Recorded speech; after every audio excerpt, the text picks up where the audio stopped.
science lessons learned in flight, journey on to endless night.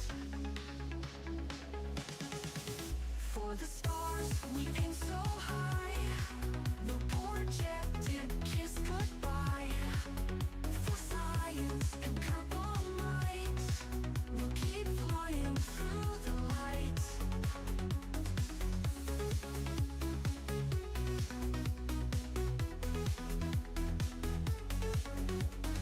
Rocket launch with hope so grand. EJ's got the master plan. Thrusters burn to reach the moon. In his eye you see the tune. Orbit dreams won't be delayed. Lessons learned from missions made. Kerbal Kind will forge a path to the stars beyond this path. For the stars, we aim so high. The projected kiss goodbye. For science and purple light, we'll keep flying through the light.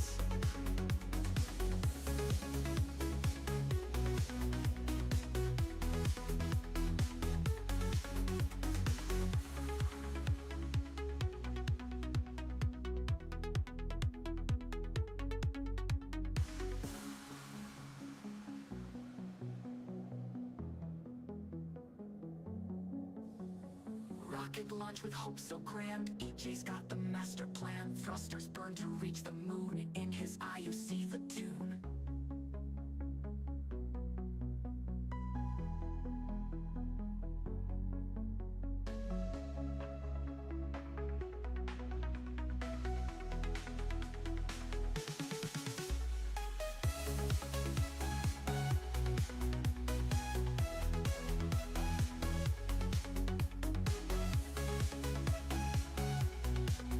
Keep flying through the light.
Okay. Welcome to the Space and Ship Explosion Review. YouTube. Tell your friends.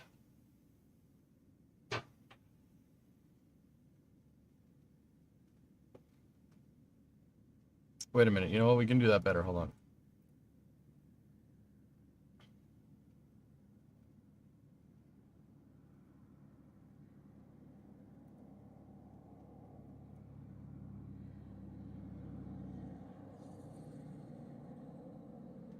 EJ's Space and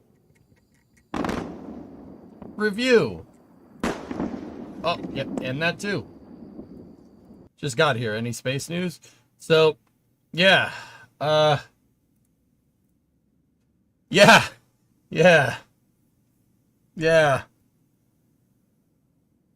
Why does the starship always explode? Because it's a prototype. If it wasn't exploding, you wouldn't be a good test now, would it? So, if you have this is pretty much what we're going to talk about today. There is other space news. We can mention that some other time. No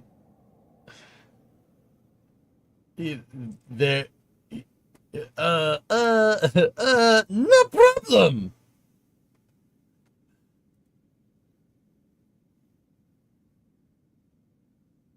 All right. So if you haven't seen it, SpaceX was conducting a 6-engine static fire test last night with Ship 36 at Massey's. There's Ship 36. You could tell it. You could tell it's a ship because of the way it is.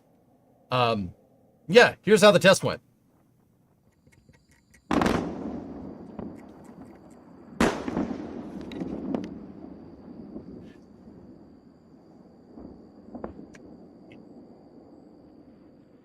You know, that test could have gone better. That test that test could have gone better, you know?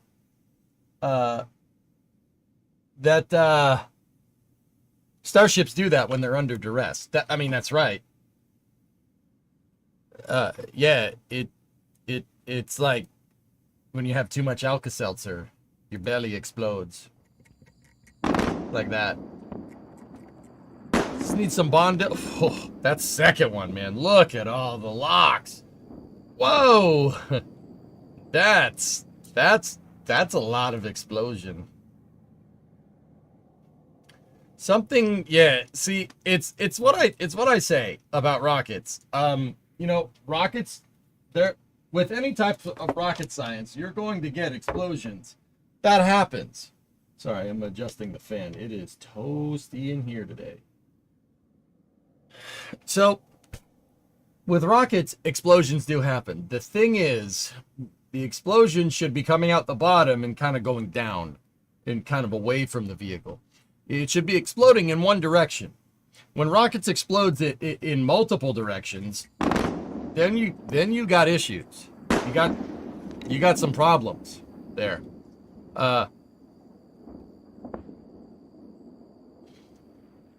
Well, it did in the second explosion. No. It didn't. It exploded sideways. Remember, only dynamite blows down, and rocket engines. That's a lot of dip. Yeah, it wasn't great. I was watching that test bedridden last night, and it was not good. So I'm happy you don't have to clean that up. Yeah. Jack seemed a little shook. They were really close, Jelly, from what I understand. You can get pretty close to Massey's. Yeah. If you're watching from Ranch or whatever, you can get very close. I know that there were some people inside of 2 miles. Inside of 2 miles, you're going to feel the heat. You'd feel the heat from this. Sure. The radiant heat, you'd feel that. It's 93 Fahrenheit in your region in Europe. We're not used to this.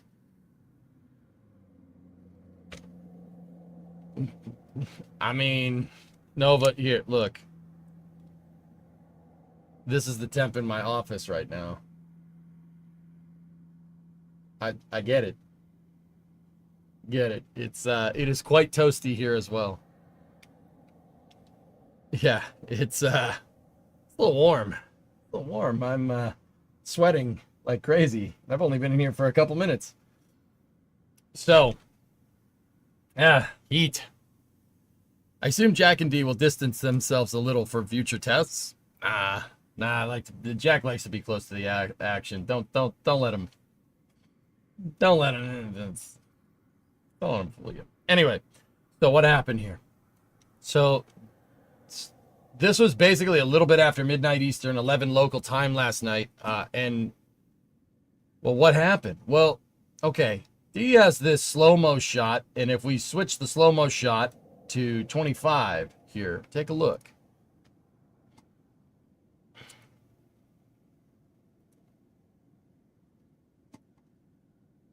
So, this pop came from the payload bay. Can we scrub with X video? No, you can't. All right. That's a shame. So this pop seems to have come from right around here. No. It definitely didn't come from the methane tank. The methane tank is right here. You can see that frost ring, and the methane tank goes to about up here. Okay? Now that doesn't mean that there isn't fuel in that tank. The little frost ring indicates a little bit of fuel. However, The liquid oxygen tank is down here. And you can see by that frost line that the LOX tank is full. Now, first of all, first and foremost, why does SpaceX do this? They do that because if they put 10% of fuel and 10% of oxidizer in there to do a quick 6-engine static fire, it could dynamic fire. They put the LOX in there to make sure the thing is, make sure the TWR is low, thrust to weight. Yeah, they do that to make sure it doesn't break. That's just to be absolutely sure. I'll bet you they could get away with low fuel in both tanks and fire it, but yeah, they fill that up for ballast. So there was like 10% of fuel and 100% of liquid oxygen in their respective tanks.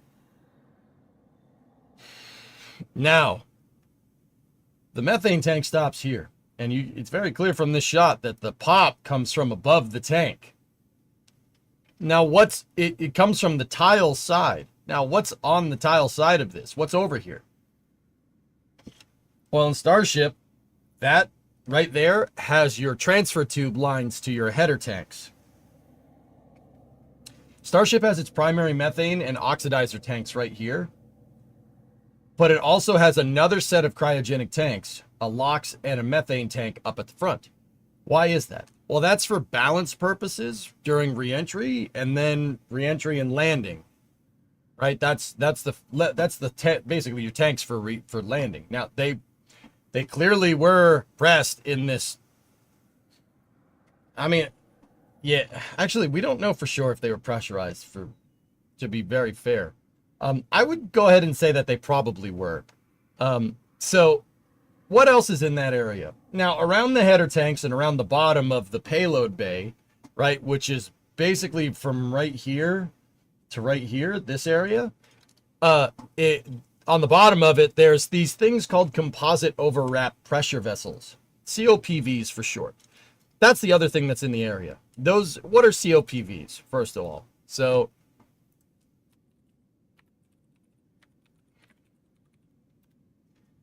no, it's not the COPVs aren't that thing that, I mean, it is the thing that people gets, the coughing thing.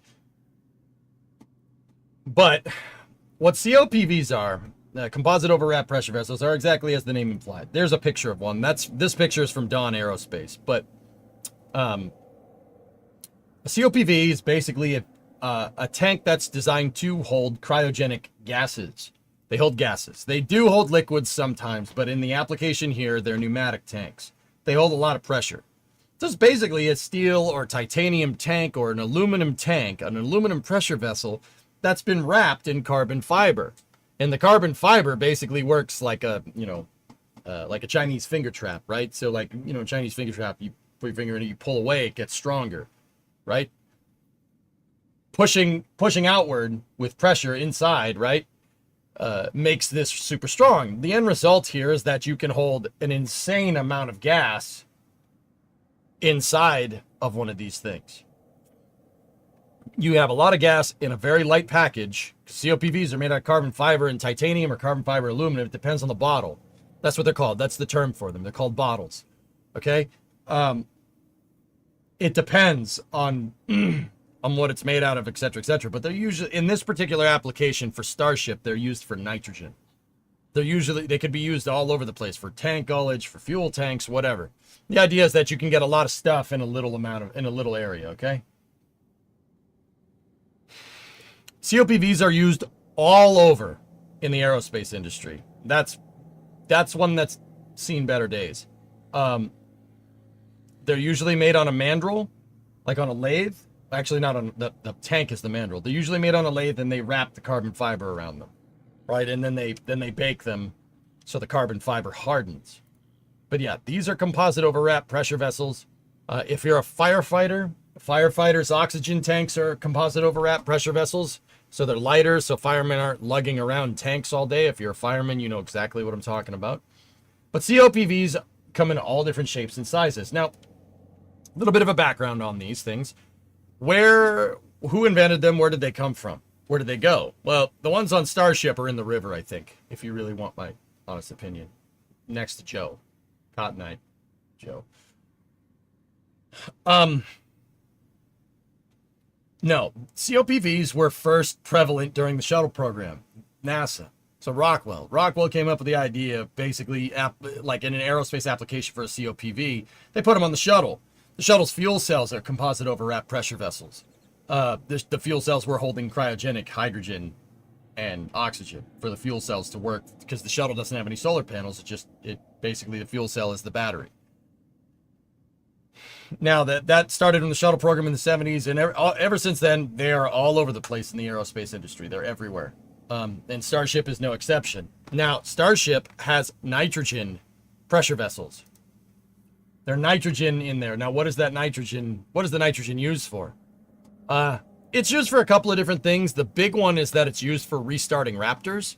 They purge out the engines, and when they go to fire a Raptor, they basically decompress nitrogen into the preburner, and it gets it spinning really, really fast to start the engine. You got to spool the impellers. You got to spool the pumps. That's what it's used with Starship.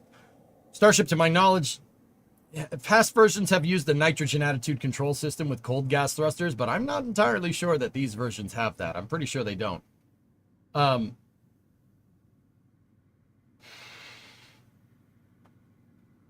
So that's what's in that area there. Now, so we have transfer tubes right there and nitrogen COPVs. Now, we did get an update from SpaceX here. SpaceX just had an update a second ago. This was like right before I started the stream. Their update doesn't really add much new information. It's not anything that Elon didn't say, but they said that engineering teams are actively investigating the incident and will follow established procedures to determine root cause. Oh, hey, you're back. Nice. Iggy, 103-month resub. Boom. Big boom. Yeah, okay.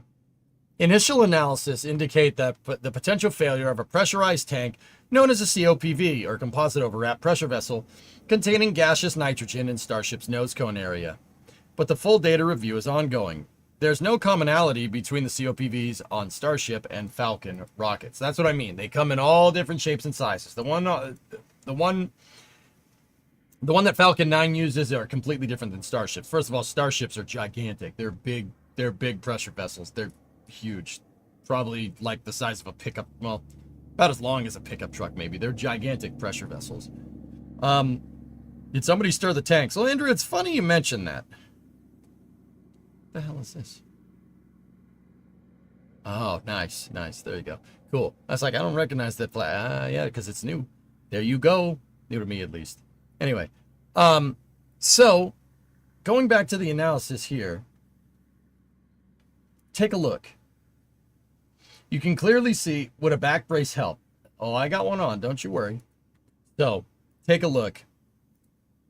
There's a catastrophic depressurization here. See that? And it basically starts to unzip the payload bay. Something pressurized inside of the payload bay. We know that payload bay holds pressure because the door didn't open because the pressure kept it from opening, right? Oh man, Jenkins over here. Yeah, that's right, man. Unzip is a technical term. Well, what else would you call that? There's a piece of the tank that was over here, now over there. It basically unzips. That's usually what tanks do. Now, it's very clear that whatever created if there are COPVs in that area, like SpaceX said. If they failed, if it popped, well, the unfortunate thing is that if it popped, it probably punctured the header tank pretty much immediately. The header tank and the transfer lines that go to those upper tanks.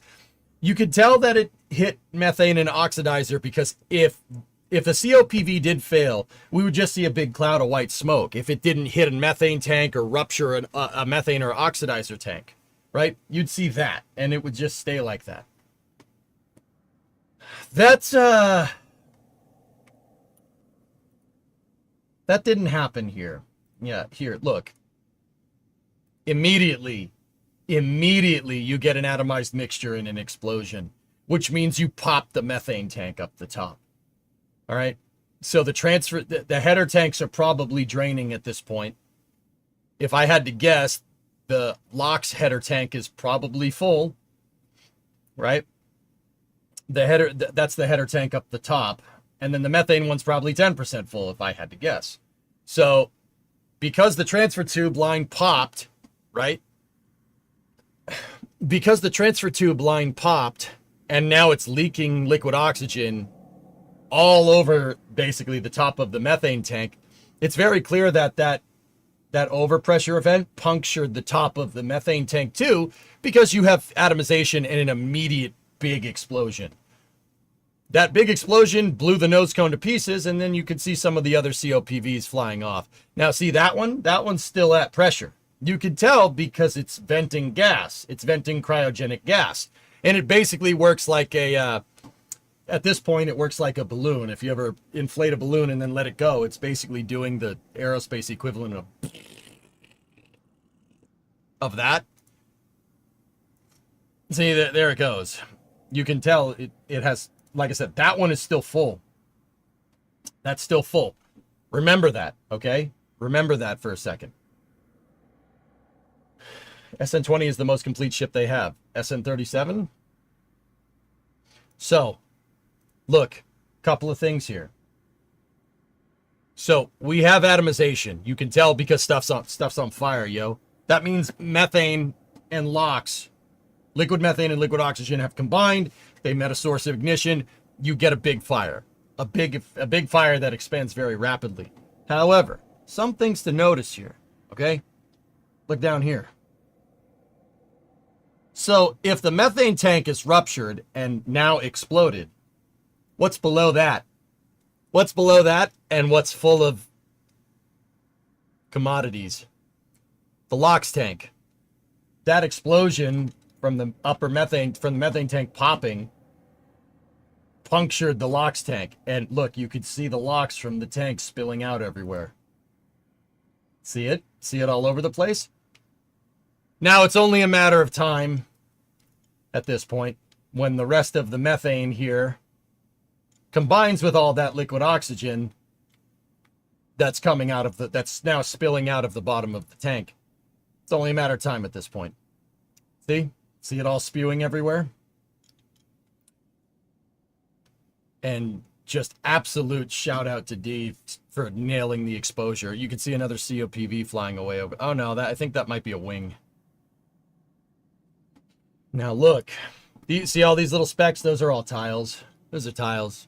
Don't worry, they'll be fine. They're designed to be on fire. It's okay. Now, something very interesting to note here. You could see two more COPVs fly out of the vehicle. Now, those presumably were COPVs that are up here. They are not pressurized. They are at ambient. Because if they were pressurized, there would be a huge trail of white smoke behind them and they'd be zipping around all over the place. Now, I don't know necessarily what that means, but those are definitely not. They're definitely not pressurized. And if they are, they have very little residual pressure inside. Now, okay, that COPV is probably like 20 feet long, I think. So like 4.5 meters. It's a bit, remember, scale, those COPVs are gigantic, right? And there's what's left of the nose cone and flaps over there. Now, you'll notice an extremely bright explosion here. Remember how I said the LOX is now pouring out of the tank like a big water balloon popped. Now watch over on the sides here. Some of that LOX has found a source of ignition. You can tell because it's real bright right in this area here. Take a look. Yeah. Yeah. Oh, look, another COPV. Depressurized. Interesting, right? Actually, that one might have some schmutz left in it. Who knows? I don't know what the COPV depressurization means. Usually these things shoot around like a torpedo.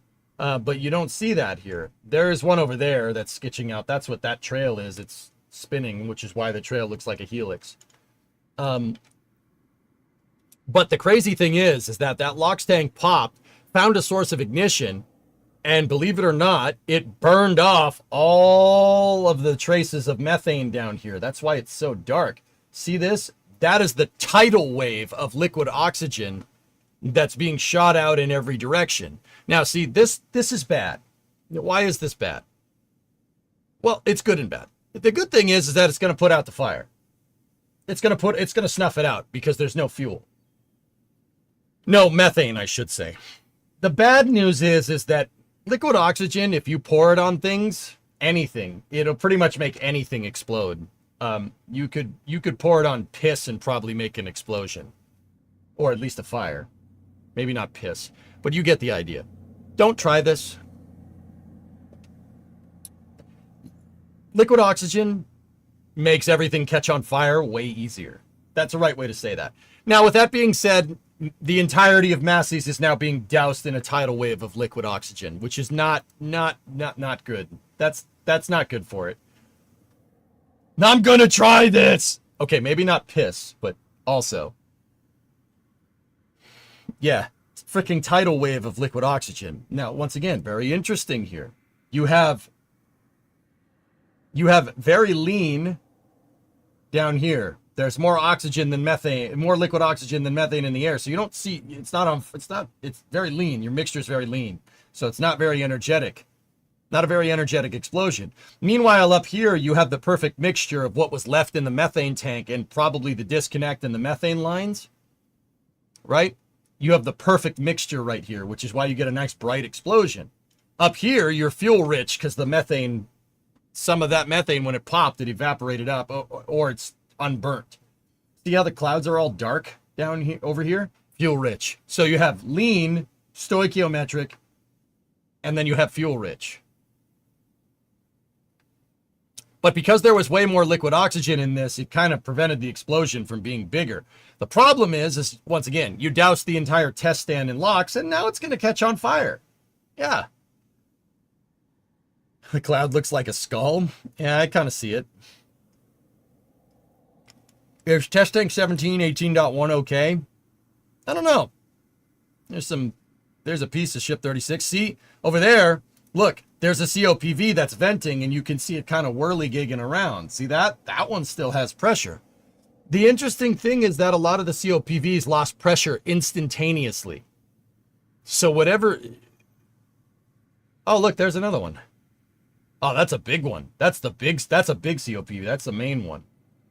Also, actually, I don't think that's a COPV. That looks like a ring section. Yeah, that's not a COPV. That might be the cargo door. Yeah. Yeah, actually it is. Yeah, good eye, chat. That's the cargo door. Yeah, you're right. It opened. It opened, bros. It's hot in here, man. I don't care. It finally opened. Success.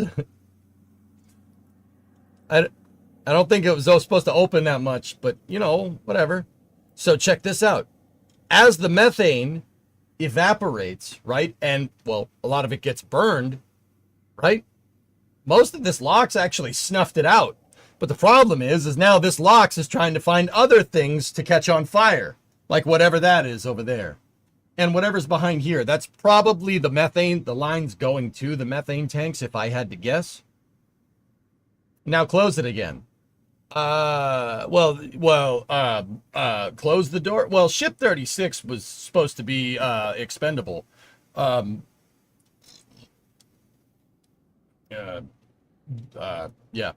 Anyway, so like I said, all the liquid oxygen here is now dousing the entire pad, and it will catch on fire. LOX doesn't catch on fire by itself. It has to have it. You have to have something combined with it. Problem is, it's combining with all your pad and now roasting it to a crisp.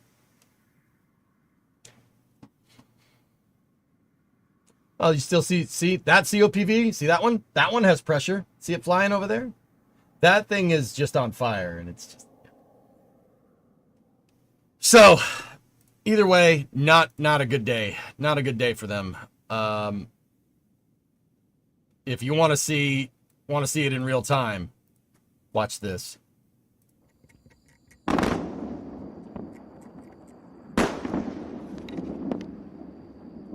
That was nuts.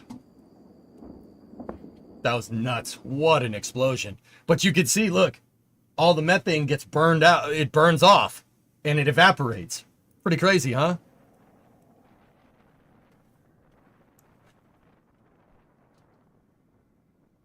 But look, the LOX actually snuffed out most of the flame, except whatever it doused that was hot, if it found a source of ignition. Yeah. But look, even the liquid oxygen is just boiling off. Or, well, it's evaporating at this point. See, look, something down there. See how dark these clouds are? Now, that could just be the backlighting. The clouds are front lit relative to the camera. But something with methane is burning over there. So, yeah. It popped. That's not great. So what does this mean for SpaceX? Well, Massey's is kind of toast right now. So what are we talking about here? Now, a little bit of a background here. This was a test. It was a test, guys. It was a test flight. You lost the test stand, and that sucks. Losing ground servicing equipment with rockets is always a kick in the nuts, figuratively. Now, if people are wondering where Massey's is, the launch site is right here. The build production site is right here. Massey's is over here. It's at the very edge of Starbase. So this is Massey's right here. The test stand, this is an older picture. The test stand is right here. Massey's looks like a toilet post Taco Bell. Dan Hewitt would say, and looks like we just saw the ship explode. It looks like we might be losing Massey's today. So once again, not a good day, but we'll learn. Discovery, Broker, go at throttle up. thanks for the prime sub, man. Welcome to Mission Control. You're a go at throttle up. Now, keep in mind, this is a much older picture of Massey's before it had really any of the big fueling paraphernalia, etc., etc. There are pictures of Massey's from the air. I think What About It has them.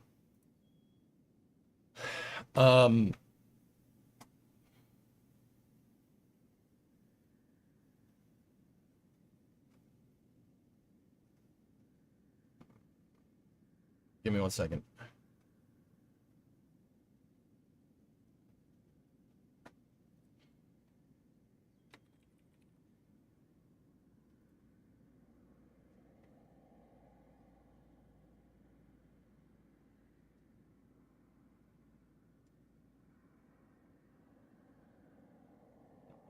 Trying to find them here real quick. The before and after isn't as bad as I expected. Yeah. Has anyone done a flyover? No. Raptor Roost did get to,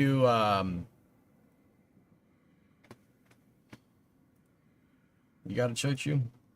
Raptor Roost did go sail up the Rio Grande, and we saw it from the side. But yeah, here. What About It? That's Felix Schlang over at What About It. Does have pictures here from a flyover. This is what Massey's looks like. Like I said, dudes, anything that got splashed with that LOX is completely cooked. Oh, there's a flap. I didn't notice that before. There's flap. Some of the ship's in the river over there. Some of it's over there. Some of it's in the Rio Grande. See all these tanks? That they got doused with liquid oxygen, and then all the paint burned off. There was a little bit of methane that leaked on right there, and it cooked it off. That's why there's just carbon residue. Anywhere where there's this carbon residue stuff, that is where the LOX combined with something and cooked it. So over here is the water system for the pad. Over here is your this is fueling stuff over here. There's your vaporizers. Now, I will say, guys, with that being said, so this is what I was trying to tell NSF last night. Fellas, this is not as bad as it looks. I mean, don't get me wrong, the explosion was pretty damn righteous. That was a big explosion. Sorry, back. That was a big pop. It was bad. Creeper's link. Good before and after comparison. This is from the Space Engineer. I've seen this picture. Thank you, Creeper. That's an RGB picture compared to the What About It picture that we just saw. RGB? Why? RGB? Why? RGB? Why? RGB? Why? RGB? Why? Why? RGB? No, sorry. Like I said, see all these buildings and all these tanks, this is where they got splashed with liquid oxygen. And guys, if I'm looking at this right, a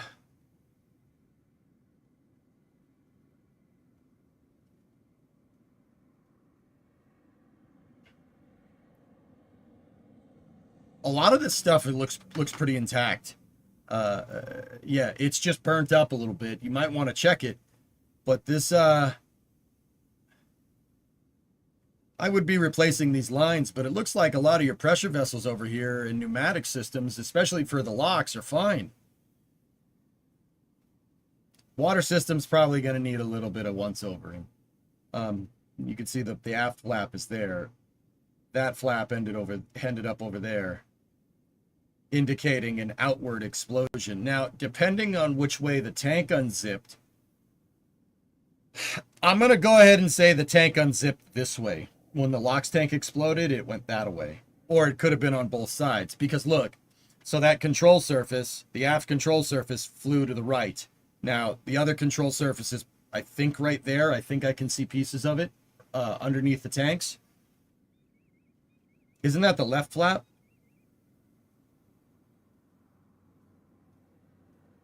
Oh, it might be. We know that the payload bay unzipped towards the water, which means the nose cone and the forward flaps went this way. They went that way. Or over here somewhere. Oh, man. If that's...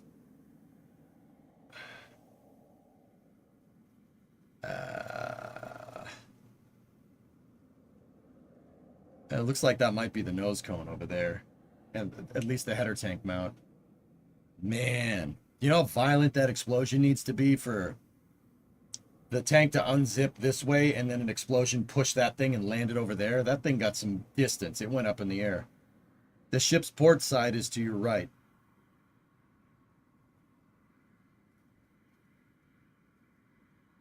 Man, that's a nasty one.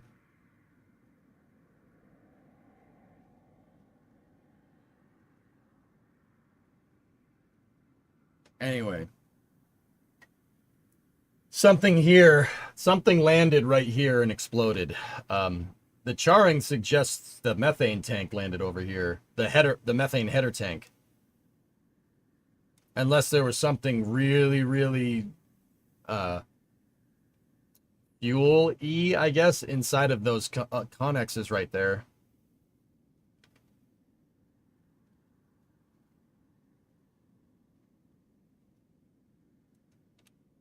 Hey, man, I got to say something first.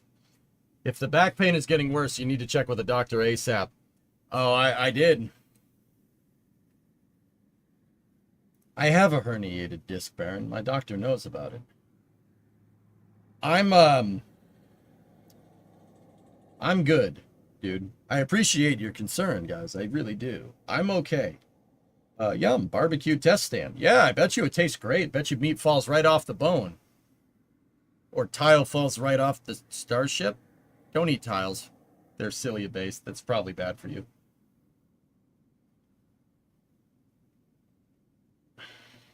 No, Baron, it's fine. I talked to my doctor yesterday, and I got a script through today for steroids and painkillers, dude. I'm all right. I'm not going to be here for very long. It's going to be a shorter space news today, to be sure. But I'm all right. I can move. But yeah, with that being said, after space news today, I'm going right back to bed.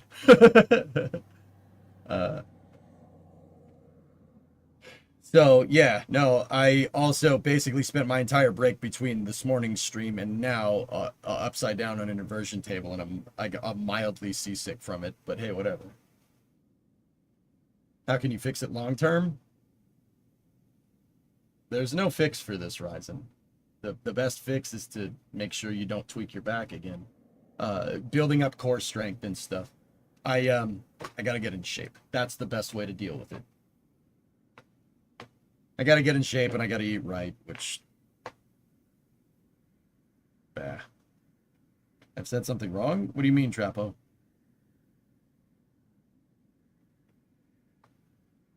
Are the vertical tanks leaning out of the way? No, I think that's just perspective. That's just the perspective. If, see, all the tanks are all leaning in one direction or another, that's just a perspective. Felix probably got these pictures taken quickly. That's why. They were probably moving, so that all the tanks... If one of the tanks was tilted and the other ones weren't, and, you know, all the tanks were not tilted at the exact same angle, X-Wing, I would say that one of them exploded, like one of them popped or fell over or whatever. But anyway, guys, I mean, this is not great, to be sure, to be absolutely sure. This is not ideal. You definitely don't want your ships doing that, but also at the same time, meh, whatever. Hey, Automat Tech, what's going on, buddy? 3-month resub.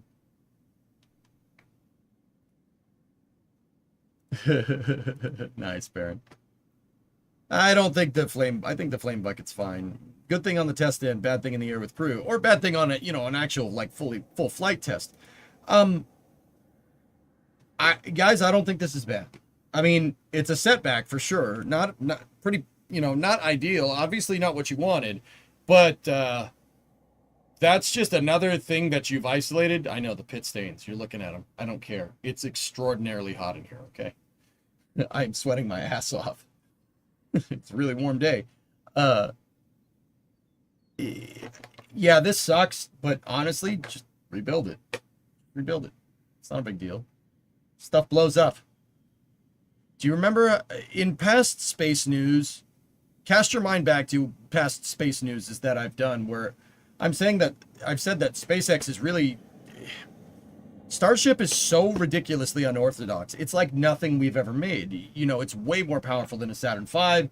It's designed to be way more reusable than the space shuttle. It can move almost... It's projected to move the most mass of any launch vehicle into space ever, period.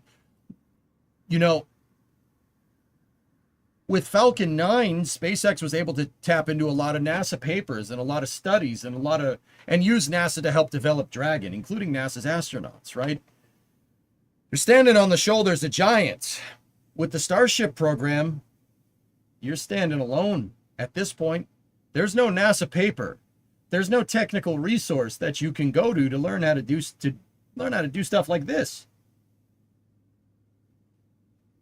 You know, you can do some tile research from that thing to understand how to do that over there, but we're in uncharted territory here. Guys, SpaceX ain't standing on the shoulders of giants anymore. They're trying to stand on their own. When you stand on your own, while doing rapid iterative prototyping, stuff's going to blow up. That's what I'm trying to tell you. Stuff's going to explode. It happens. Is this a processing issue or a QA issue? I'll get more into that in a second, dudes, okay? Does Felix, what about it, have a high-res picture? Jordan, Guide, oh, hold on, wrong camera. Jordan Guidry took this picture. Make sure to go check out What About It, guys. So, because, you know, we look at everybody's stuff here. Make sure to go and support the photographers like Dee and Jack and Jordan and Felix and all those other guys. Good people. I've never met Jordan, but I know most of the people down there at this point. Ooh. Yeah, this is definitely broken. So the umbilical got blown away completely. The umbilical's supposed to be here, and that's supposed to be kind of up next to this thing.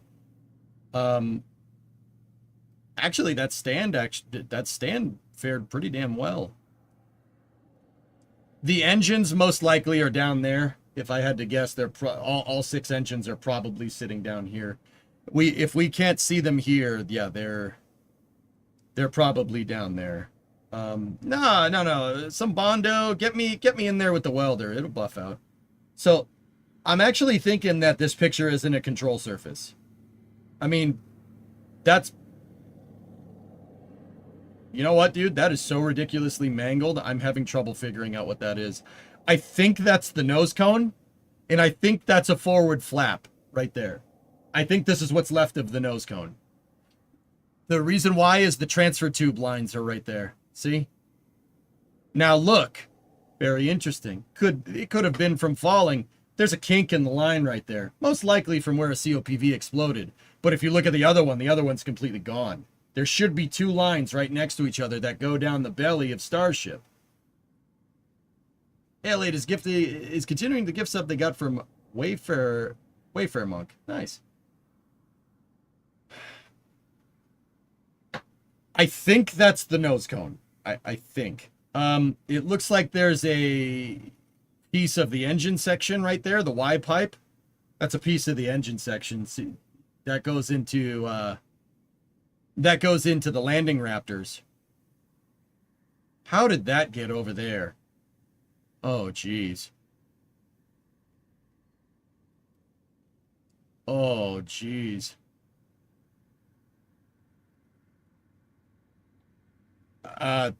That might be a Raptor.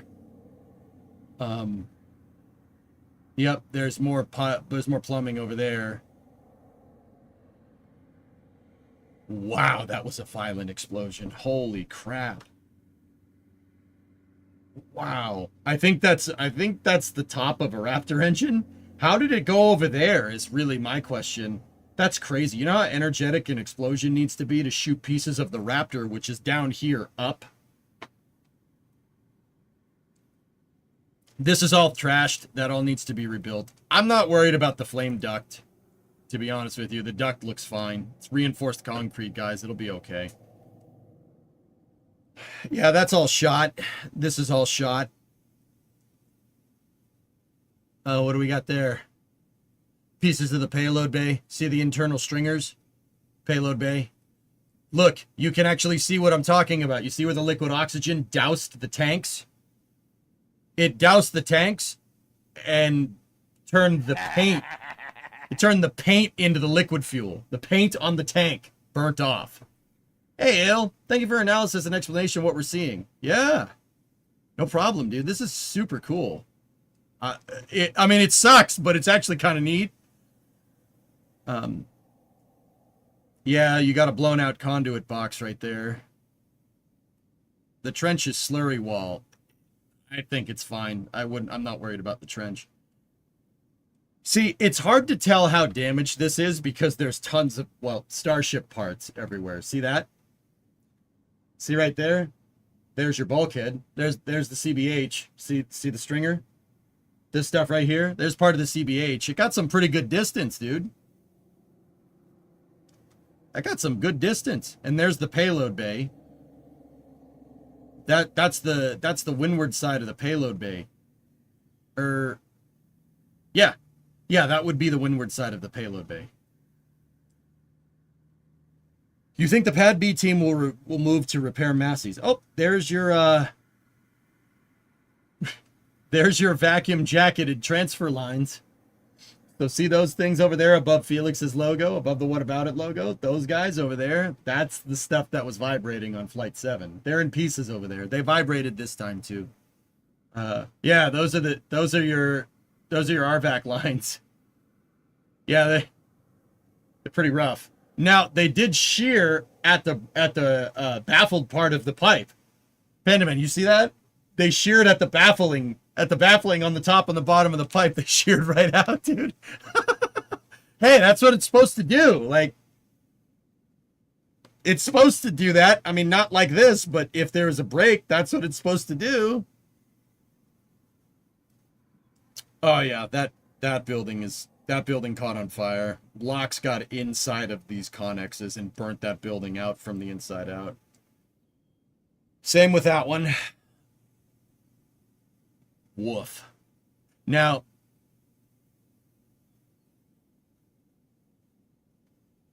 see, I'm interested in what I'm looking at over here. Why is the backside of this tank scorched? Hold on. Let me check something. Let me see if we could see that RGB picture. Oh. Ooh. Yeah. Vaporizers popped. This is what I mean. That tidal wave of liquid oxygen went this way. It went over here. It went all up in here. And look, the backside of that tank is doused, which means it splashed over here, something exploded, and it burned so hot it burned off the paint on the tank. See, the paint is in the wrong direction from the scorching from over here. The paint burnt off of these tanks. See that? There was an explosion over here in whatever that structure is. I think that's the methane vaporizers, I think. Or no, yeah, that's the meth. See, yeah, see the indicator, the placard? I mean, it'd be up there, it'd be a placard there for locks too. If I could see that placard, I could tell you. Are these burnt tanks still usable? I wouldn't use them.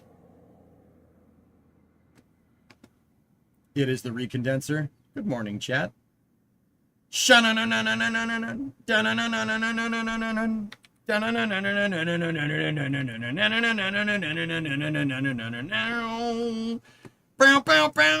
Holy crap! Holy crap, look at this! All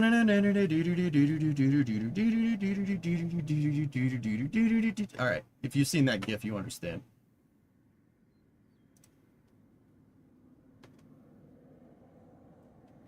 So, Jack, are these tanks usable? Anything that has burn marks on it, I would not reuse.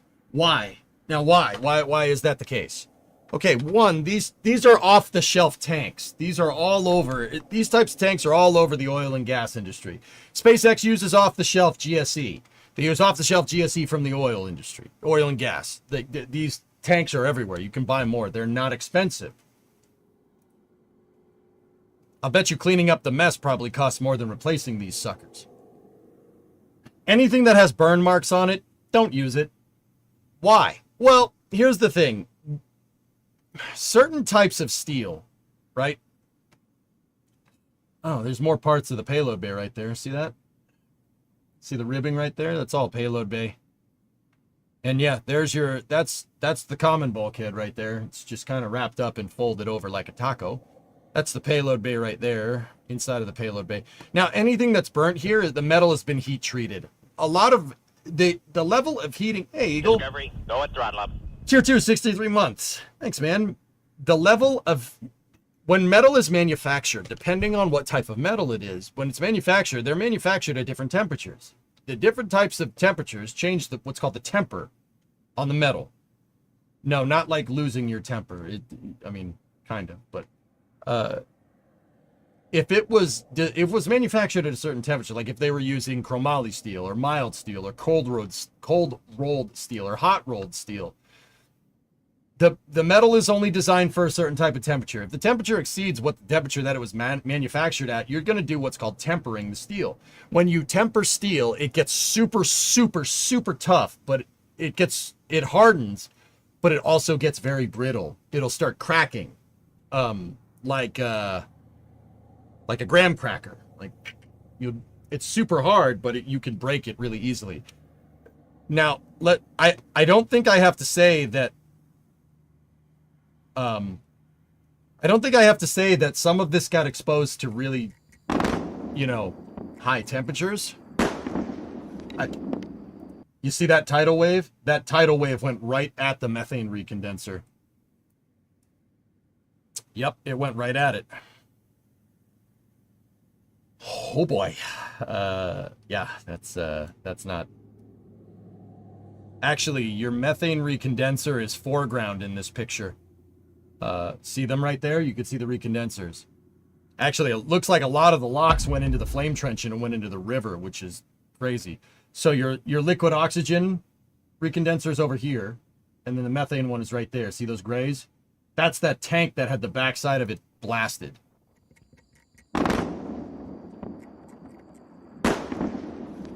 And see, everything gets doused in liquid oxygen, And when that liquid oxygen hits the recondenser, it immediately catches on fire, guys.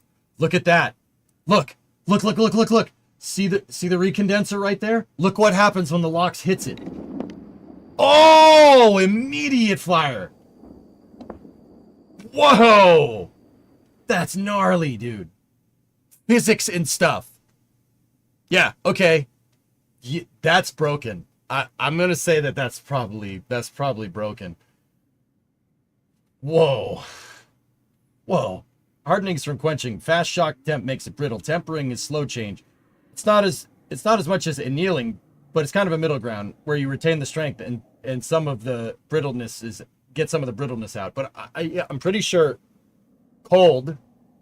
So Eagle, I'm just brainstorming here, brother. Very cold, very hot. Very cold, very hot. See, am I in the ballpark, bro? Because you're right. They don't have a recondenser at Massey's. Ryan, what's this thing? Oh, the vaporizer. That's what it is, dude. Sorry, I'm getting my... Also, hi. Also, this thing. What are those things? That looks like a refrigerator compressor right there. It's probably what it is. This sucker right there, because look, dude, once the LOX hits it, boom, immediate explosion. They have an inter-flare stack. But not anymore, they don't. not anymore. And it's gone. Right? So, fellas, all right. The point well, they don't anymore. The point that I'm trying to get at, dude, is so that camera that D was shooting was over here looking this way. It was looking at it this way. That explosion we saw, the LOX tidal wave went this way and hit whatever that is, and it caught on fire. I know what's wrong with it. Ain't got no gas in it. Like those, it ain't got a lot of nothing in it right now. They have a flare stack at Massey's. They still have one. Yeah. Gotcha, man. Gotcha. Oh, this is all, dude. That's all. Man, if you were standing in this building when that went off, it would have been like Indiana Jones and Raiders of the Lost Ark. You know, at the very end. Don't look at it! Close your eyes! Don't look at it! You know, it would have been like that. That would have been bad. I think the LOX wave just went in about every direction.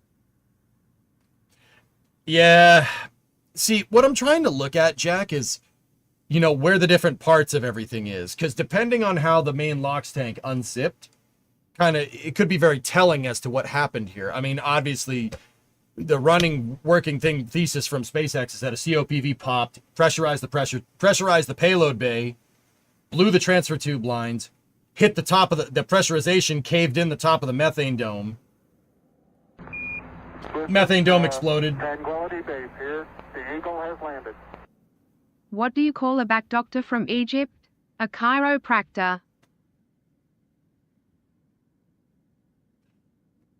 Ryan, pump into Discord, dude. Or let me give you a call. You tell me what's going on. Hey, buddy. Hey. What's up, guys? So, guys, I got Ryan Weber on the line. Longtime listener, first time caller. What's up, man? Oh, not much. You know, Just, yeah, you know, it's fine. It stuff blows up, dude. You guys might know Ryan. Ryan does Flame Trench with me on NSF, and he's a writer for NSF as well. Okay, so talk to me. Is it's broken, isn't it? Well, it's a tad bit broken. We'll just put it that way. Yeah. What likely happened is what I can tell here is they had so they have COPVs along the payload bay. Yep. Looks like one of those ruptured. The rupture acted like a shaped charge against the payload bay wall. Yeah, it blew it out Basically, completely. you can literally see it. Now that wall ripped out, which ripped the header tank transfer tube lines, which run on the windward side of the vehicle. Yep, This then instantly mixed liquid oxygen and liquid methane. that right popped. there. Yep. Boom. And then It that caved. overpressure caved in the forward dome. Yep. which then led to the mixing of the rest and the failure of the common dome, and the whole thing blew up. Yeah. Basically. Yeah, okay. That was my running thesis. Ryan, I've noticed a couple of things about this pop. So from D's footage, right at main methane tank pop, a COPV goes flying. It goes flying, but it still has pressure in it. You can see the cryogenic gas shooting out of it as it goes.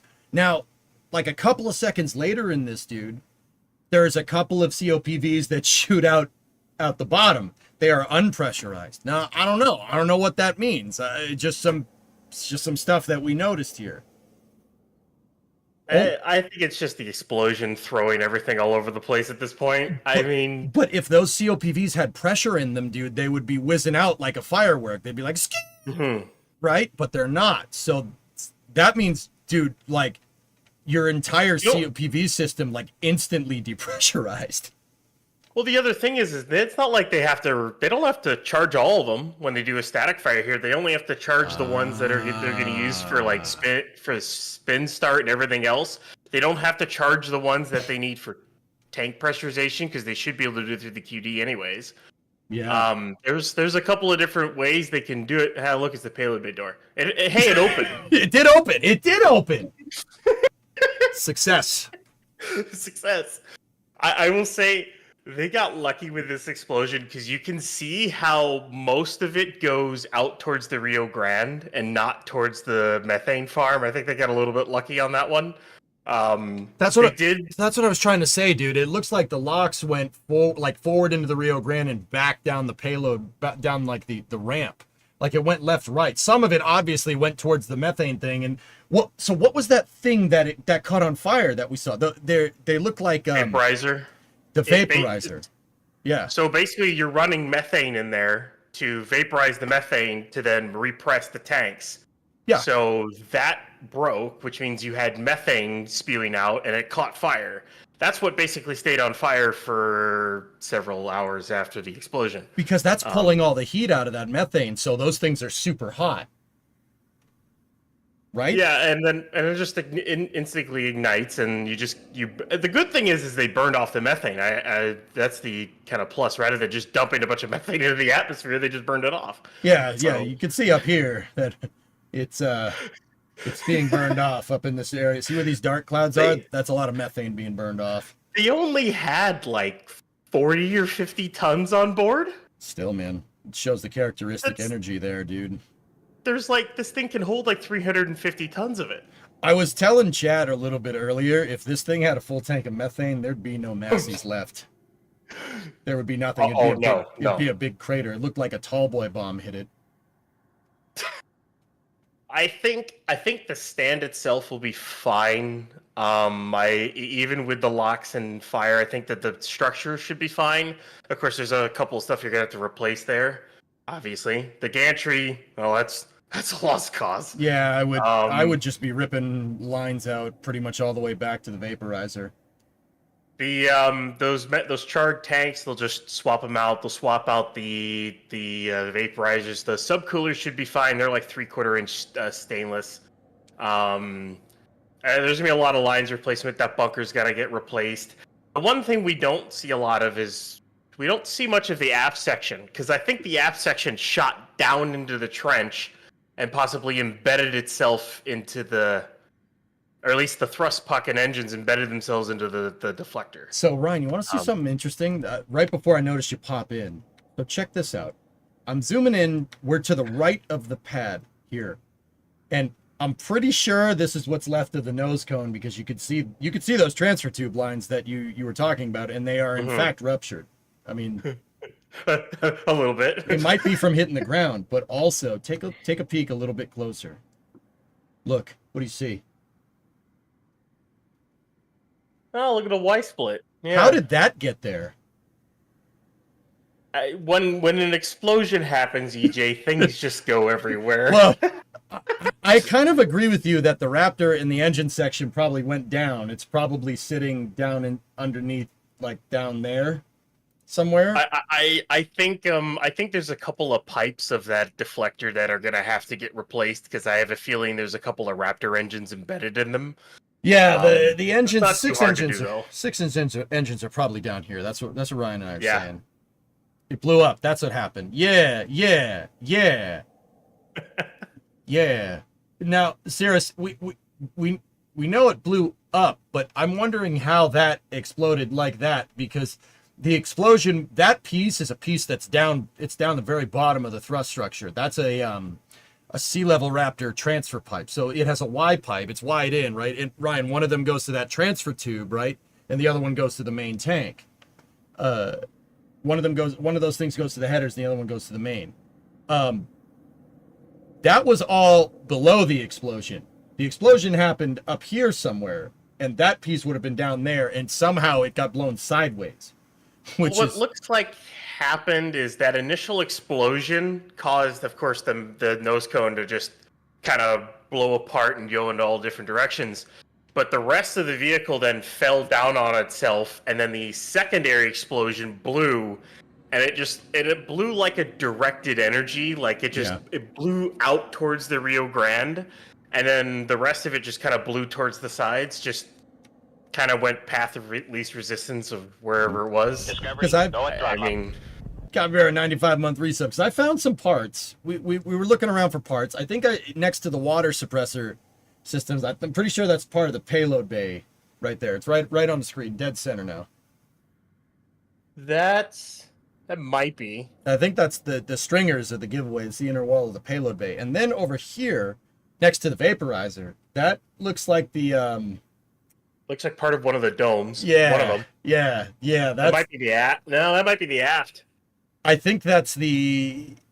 I think that's the aft dome with the stringer setup. I think that's the aft dome. It's one of the really reinforced parts, guys. So this is where, like, the bottom of a fuel tank or the top of a fuel tank, or in some cases both.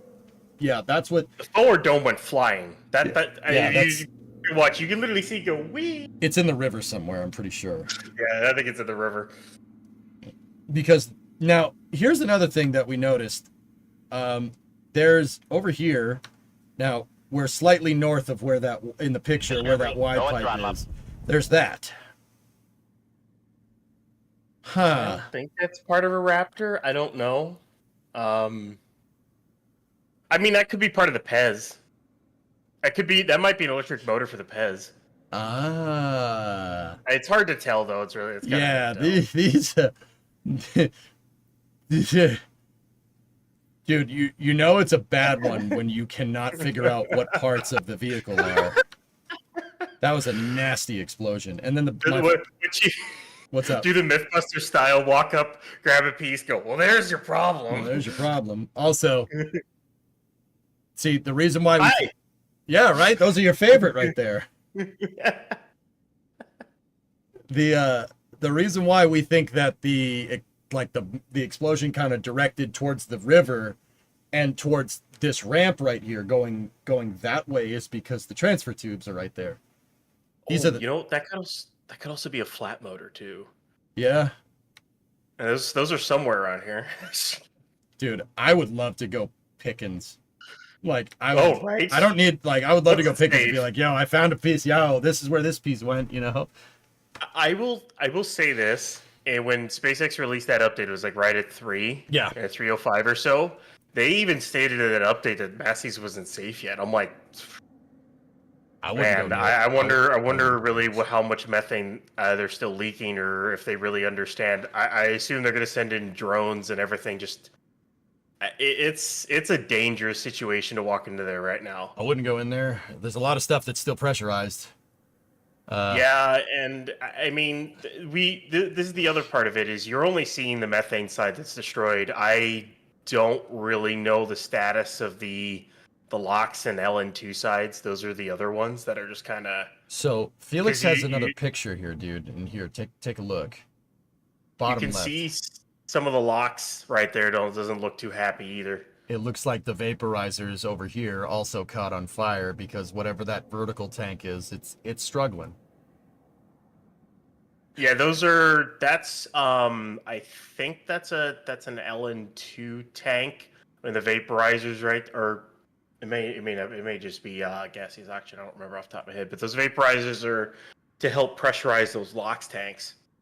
And that internal flare stack all the way up at the top left corner, right there, the one that's all the way off to the side. Yeah, that's an internal flare stack. So you don't see a flame, but that's where they burn off the methane. Oh, it's covered, and then it just vents out the bottom. I see it. So you don't get the same thing of I guess the what was it, the methane ignite? If it was methane, it'd be igniting in the flare stack, right? Yeah. They learned the lesson from that one. They learned the lesson from that one for sure. I will say this. What's up? They are lucky they hadn't connected that extra methane tank in yet and filled it. Yeah, that would have. That extra horizontal is supposed to be a methane expansion. If that had been connected crater and they were leaking methane, that holds. I think what is it? The cubic size. I actually have the size of those things. Those are 950 cubic meters. So, fellas, you want volume. You want some scale? Look at the truck. Look at the pickup truck, and look at the tank. Look at the car. Look at that Tesla. That's a Model 3 by my mouse cursor. That's not small. That's almost as big as the damn ship. Actually, it's probably bigger. Because, yeah. See, so Ryan, that's very interesting. I didn't know about that tank over there. That's going to be a methane. My guess is that's going to be part of the planned Block 3 upgrades, which they might just do those anyways. I mean, at this point. I would. Yeah, it's interesting. Do you think they would? Do you think they were going to put that there for so they could do longer duration burns? It could be. They would have to upgrade the water systems a decent amount to do that. I think. Well, I think which is not impossible to do it in, but at this point, I think they got a good excuse at this point to do that. Well, you know? the one thing that kind of stinks for them at this point is, okay, now you got to rebuild it, and you've got 2 Block 2 ships left, and the QD's changing, so you got to rebuild it using the Block 2 QD, and then change it again if you're still flying 37, 38. Which, I mean, it's not a Block 2 problem. When I first saw it, I was like, "Oh man, Block 2's cursed." And when I looked into it more after I had some time at work last night, I'm like, "This is just an accident. It sucks. Like it really does. This is just bad luck. It's an accident, though." And everyone's going, "Well, how does a COPV just explode?" Parts go bad. I mean, parts go bad. They fail. I mean, you know how much I deal with bad parts at work, and then it's like, oh, that part only lasted a month. What the heck? And then you have to change it again. It happens. Or like, a hydraulic pump is working all night long. It's been working for a while. It gets to the gate, the pilots turn it on, and they're in the middle of boarding, and it just dies. Yeah. Things happen. I mean, it stinks, and it's an energetic event, and it's a failure. It really stinks that it happened, but it is, and I think it's truly just an accident. I think you think someone dropped the tank or something? Like even a little bump to a COPV, guys, could delaminate it. Someone could have dropped the tank. It could have been manufactured wrong. There are many different reasons to why this could have happened. But one way or the other, it would likely. I am of the boat almost, and it's not a certainty because SpaceX hasn't confirmed it, but it seems highly likely that's what caused it. I really don't know what else causes those transfer tubes to separate and you mix that much. Yeah. I don't know what else fails. So our hypothesis here over on my end, dude, was that there's one or two things. Well, the first one was what you said. Exactly what you just said. It's just a fluke thing. Somebody dropped a tank. Could be QA, could be QC. I had a whole theory on that, and we'll get into that in a little bit. But the second one could be that they were doing a different testing regime. If they were doing a different testing regime, that could screw with the transfer tubes. But why? They've never had problems with the transfer tubes, right? But you never know. Maybe they were trying something different. Or it could be, chat says, it could be the ULA sniper. Someone put a conspiracy theory that someone might have shot the ship, and I'm like, okay. I mean, I would just say this. Going from the outside, looking at that heat shield, you would have to know exactly where that COPV is and exactly where to hit it to make that shot. You could do that with a thermal scope. I mean, yeah, I guess you could do it with a thermal scope, but it's still, you still have to do it. I mean, It's a really good shot. If someone took it, it's a really good shot. I mean, somebody could have done it from Mexico, man.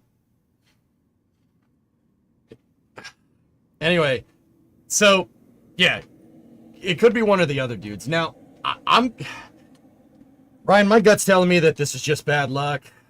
Now, here's my theory, dude. You hear me out here. So it's no lie that SpaceX is scaling, right? They are scaling. They're scaling up. They're hiring like crazy. SpaceX is like 15,000 strong right now. That they're all over the place. They're scaling up like crazy. In that drastic and rapid expansion, because they're, Elon's been pretty, vocal about wanting to mass produce these things. In that, do you think that in that scaling, while you bring on all these people, you're inviting more QA problems to happen because you're training a new workforce, right? Like, you could run into QA problems that way because people haven't learned. They haven't had the experiences of past SpaceX employees, right? And if you're scaling at the rate that they've scaled at, right, there's no way you're going to be able to transfer the knowledge that quickly, right? So I think that if it is indeed a QC problem, it's something that will work itself out. This is just kind of a byproduct of scaling everything, because that's what they've done. They've scaled everything up. It could be. There's always that possibility. I know what it's like to have to bring new people in who don't understand an airplane. You got to teach them how everything works and everything else, new mechanics. I wholeheartedly understand how that works. Mm-hmm. And you're in a fast-paced environment, having to go through and get stuff done. Things got to fly. It's an environment in which you can push, make a mistake, keep pushing on, thinking it might not mean anything, and it ends up in a ship going kaboom. It ends up with this. It ends up with this. Oh man, dude, that is a violent explosion. Holy crap! Thank God there wasn't that much methane on board. Dude, I keep telling people, if that thing had a full methane load, it would have looked like the Turpits all over again. To answer the question we've always gotten over the years, ladies and gentlemen, this is why they load only the methane they absolutely need. Because if something like this happens, they don't want a full tank of methane, and then it all goes boom. Yep. If it all went boom, here, hold on. Let me find the fjords. Where did this happen? Okay, here. Ready?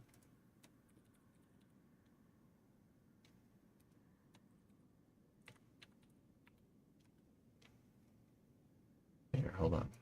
So, if this thing was full of methane, it would have, here, let's zoom in. So you guys, here, let me, zoom in. It's over here somewhere. Let's look around for it. You see that? You see that little crease right there? That's a crater from a tall boy. So in World War II, the German battleship Tirpitz was moored right here, and the Brits wanted it dead because it was doing what's called fleet in being. A little bit of a history lesson here. The Germans had the Kriegsmarine up here, right? They had them up here. So it's called fleet in being. Just the presence of them being up here in the fjords, right? The Allies would have had problems moving supplies to the Soviet Union to support the Eastern Front. So the Brits, specifically, Winston Churchill himself, was like, yes, I need this thing dead. We need it dead so we can support the Eastern Front. So the British developed a bomb, they had a big 11,000-pound bomb. That's a 5,000-kilogram weapon. The earthquake bomb. Yeah, yeah. And they dropped a couple of them on the Tirpitz. And you could still see some of the craters where this thing came down and left a couple of marks. Like right there. See? One missed. The other one didn't. They should have just sent TF-38 after it. So the end result of that was this. It was enough to blow a battleship in half. Almost, well, not almost. It almost did, but yeah. Yeah, that was not great. That it didn't end well. It did not great for the people on board. Kind of good for the Brits though. So if Starship had gone off with a full methane tank there, it would have been enough to basically like dropping a tall boy. Actually, tall boy probably would have been less energy. There would be no pad left. There would be nothing left. There'd just be a big hole in the ground like in the fjords. Yeah. It might have been the equivalent of Yamato's magazine going. I don't know though. Well, Yeah. that was a pretty big one. Yeah. I thought you'd appreciate that reference. But anyway, yeah, you know. So now, where do we go from here? Guys, Ryan, here's the thing. Look, okay, so two things are prevalent in my head here, okay? I don't think this is that big of a deal. I think the question is what you said already. Do you rebuild it for Block 2 and then switch it over to Block 3? Or do you just say screw it and build the whole pad over for Block 3?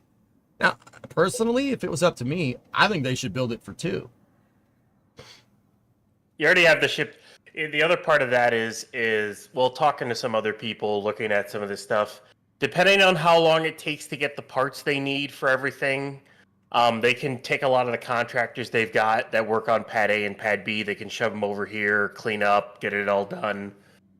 2 months to get it all cleaned up and back in operating order. I think 2 months, 3 at the most if they're having issues getting parts in. I would say. But I'd say 2 months flying within 3 or 4. The thing is once they get this thing up and running, 37 is just... They will finish 37. They're going to do its heat shield. They're going to get its flaps on. They're going to get the engines installed. They're going to do every little thing other than get a static fire done for 37.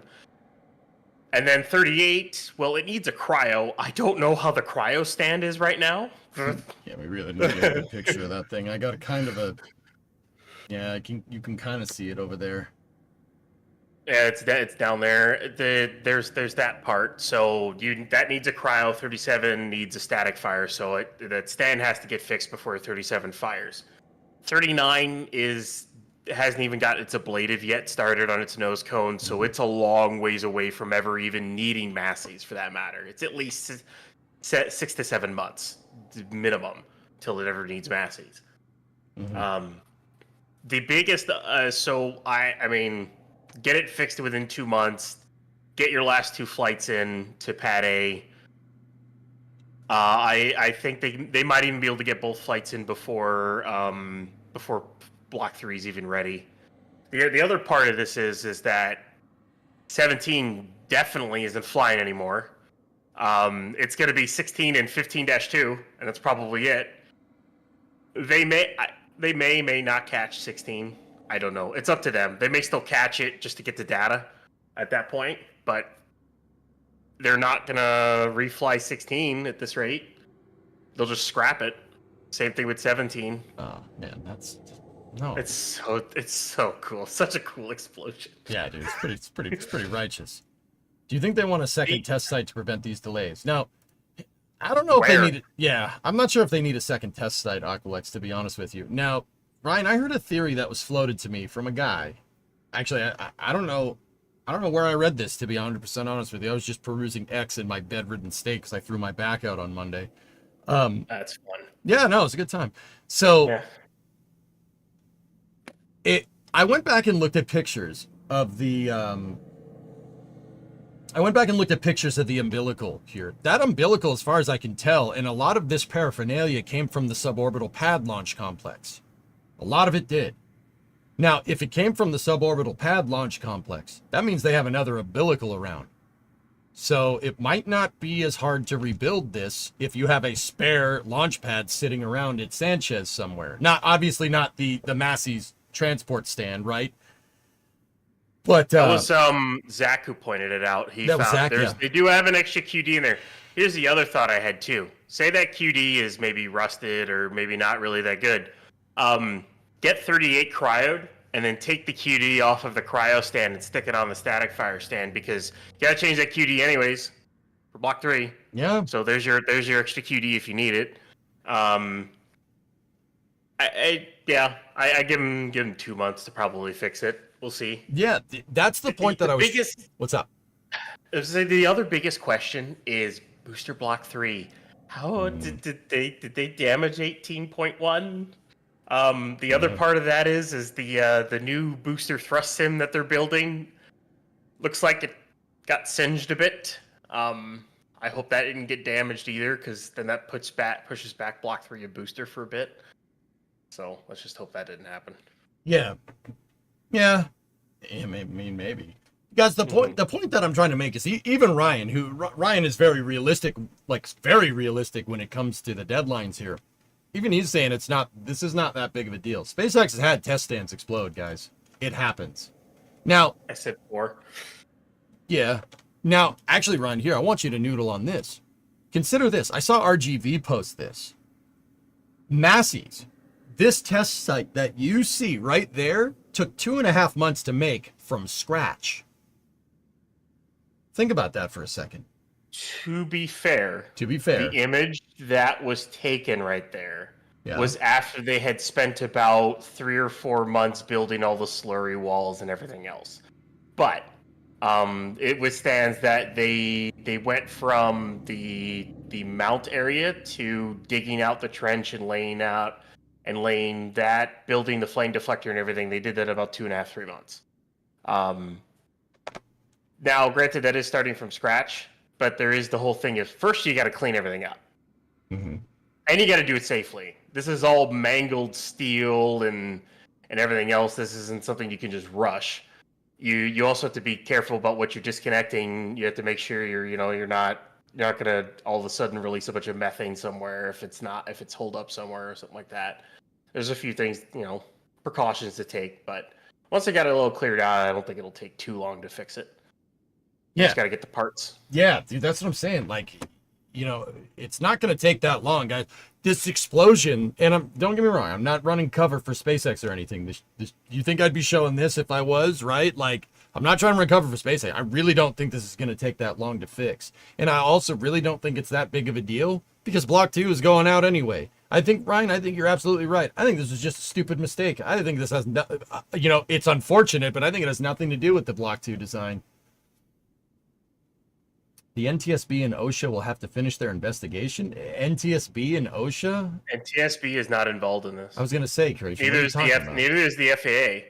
This was not a licensed activity. This was a ground test. The FAA is not involved. The NTSB, no.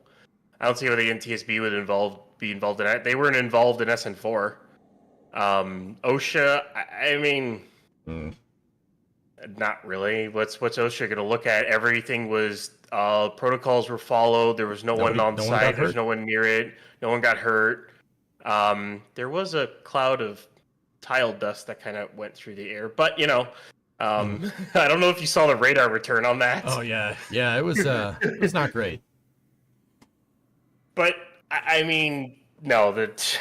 Every time I'm gonna be looking at this explosion for a long time. It's so cool. You know what I just noticed? So, if you look, I noticed where this picture is. If you look to the left, behind the behind the water system paraphernalia and behind the internal flare, you could see LOX splash out of the flame deflector. Oh my god! Yo, look. It splashes out of the deflector. Holy crap, that was amazing. I honestly think the cloud of LOX helped a bit. Dude, that's what I was saying. It probably snuffed out the flames. The problem is if there was anything... LOX, you doused your entire test stand with LOX. That's really bad for it. I'm just going to say this. They're lucky they didn't cause a massive wildfire. Yeah, really. Unbelievable. They are. I think the LOX, as much as LOX cause a lot of things to be flammable, I think the LOX actually prevented a lot of extra stuff happening. Dude, that's what I'm saying. It snuffed it out, man. The LOX, the tidal wave of LOX snuffed out a lot of the flames, that's just weird to think about because LOX does not do that. That's not really what it's supposed to do, but it did. That's crazy. I think it snuffed out a lot of it, Tyler. Yeah. It's one of the coolest explosions I've seen in a while. It really is. It's so cool. Actually, a good question from Ari over in YouTube, dude. Do you think they can close the flame trench trapdoor so they can get the stand off? If there's nothing on the tracks, I don't see why not. I mean, as long as it's not sitting on the work platform itself. Their thing is they may have to get a crane in and remove the gantry before they do that. I don't know if it's resting on the work platform or not, but there's that chance. Just kind of get it out of the way, then they can get the stand off, get the stand, either bring it to Sanchez or park it over at Massey's and work on it. One of the two. I don't know what they'll do. They may roll it to Sanchez, which that'd be a interesting rollback to a video camera. Right. Man, that thing got wrecked. It's a little singed. It's a little toasty. Yeah. I need some TLC. Should be good though. Yeah, guys, and I know, like, that's what Ryan. I'm actually super pumped that you came to the same conclusion independently. This does suck, but it doesn't suck as much as people think. This was just a stupid fluke. It could have been so much worse. Yeah, this could have been. If they had a lot more methane on board. Dude, can you imagine if that thing popped during like cryo loading, like when it was on the pad? All I'm gonna say is like everyone. Of course, it was on the Raptor site. We had someone asked. It's like, oh, what happened with a full stack? I'm like, the problem is with a full stack is you don't know how much of that actually would ignite. The problem is with a full stack detonation is depending on how it happens. Yeah. Would depend on how much of that methane ignites, and even if like 35% of that methane were to ignite, it'd be one of the largest non-nuclear explosions in man-made explosions in human history. Oh boy, it would, and not only that, that explosion would have sent shrapnel into the tank farm and probably set the tank farm off, which means all that's left is a massive crater, like what was it, Flight 3N1, I think it was. Yeah, right. So a couple more questions. So Neo, do you think the concrete platform needs to be ripped up? I think the concrete's fine. That's reinforced concrete. It ain't going nowhere. It's not as big of a pressure wave as you think it is, because it's a mix of liquid methane, liquid oxygen. It's not like you set off like 50 tons of ANFO or anything. Right. Maybe heat. Doesn't heat make concrete stronger or something? I mean, it depends. It depends on the type of concrete, I guess. Well, it heated and then it got insta-cooled. I mean, yeah. That's the one question mark for some of the stuff around there, is that it got heated and then insta-cooled by the pool of LOX. That's what I'm saying. It basically got tempered and quenched like super fast. I wouldn't be touched. I'd be, just rip it out, just replace it. Pipes are cheap. Pipes and tanks are cheap. This is all off-the-shelf stuff from the oil and gas industry. Just replace it. Like, why even take the risk? The amount of time you'd take testing these components to make sure that they're still good, you could have just replaced it and had an operable test stand. Oh, I didn't even see in that picture. You can see a water leak. I'm not kidding. Pull up the picture and go towards the 3 main tanks. There's actually a spray of water. You can no, down there. The other corner. You see the spray? Where? Oh, yep. Yeah. It's just spraying out. I think that pipe might be kinked because it looks like a piece of Starship landed on it and broke it. Holy I just crap. noticed that. Dude, maybe that put the fire out, and I'm not even kidding. Well, or at least help put some of it out. Well, guys, see, and this is the kind of thing that Ryan's talking about. Ryan, you said that the pad ain't safe. Well, if that water is leaking out with that kind of pressure, that means the nitrogen tanks with their sound suppressor system, that means the nitrogen tank is still on. It's still pressurized. Well, I mean, the vertical tank they have for the water there, that's liquid nitrogen. They basically take liquid nitrogen, shunt it through a set of heat exchangers, which constantly builds up pressure, and then they build up pressure to those tanks probably like to 200 psi, and those then get shunted into the water deflector and then sprays out. Yeah, That's basically how the system works. yeah, In layman's terms. gas actuated sound suppressor. Which is basically how the Pad B is going to work on with 1,000,000 gallons of water. Yeah, it's just that, but bigger. But yeah, I would I'd be rebuilding all this. I wouldn't trust any of the steel. I would just say bulldoze the damn thing and replace it. You know, Recycle it. Yeah, it's scrap. But it's not gonna, like I said, this isn't a big deal. It's not gonna last. Like this is a bump in the road, guys. It's not as bad. I mean, it looks bad. It's a lot worse than it looks. It does look pretty bad. That was a hell of an explosion, man. Dude, right out the flame bucket. I can't believe that. Look at the way it's swirling out of the flame bucket. That's crazy, dude. It's so cool. I'm just sorry. Every time I see the explosions, D did such an amazing job. Yeah, D did amazing. This is just, oh my goodness. So glad D was there for that. Yeah. Or there were a lot of people that were watching this thing. Also, I'm glad everyone's okay. Because Yeah. I mean, when you get an explosion like this with shrapnel flying everywhere, it's yeah.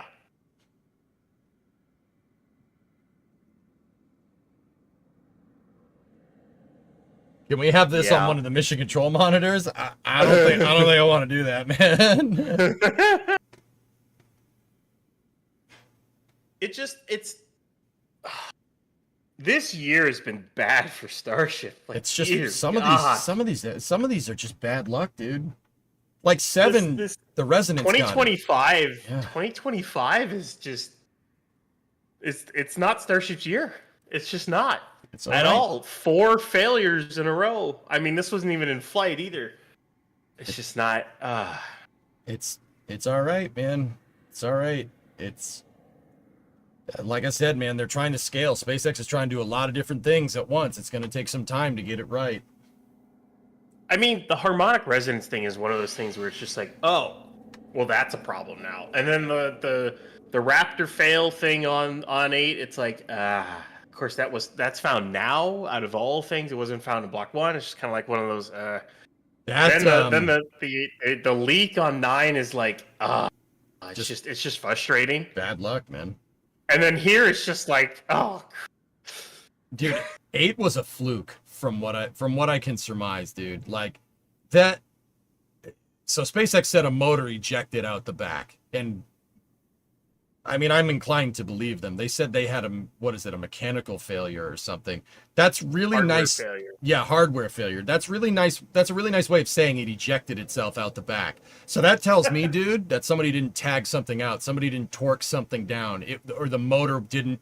The motor was not. Oh, this is space. I'm in space. It was not tested and quality controlled. Like the QC. Somebody screwed up in QC. That's what that tells me. Something. It's just a crappy mistake. And then this is just bad luck, dude. Like straight up, dude. Elon needs like a 4-leaf clover or something. Hey, Chuck gifted a sub to Starship Bomber. Okay. Soapbox with a 40-month resub. Thank you. QC has been a big issue. It's an issue because they're scaling off leave.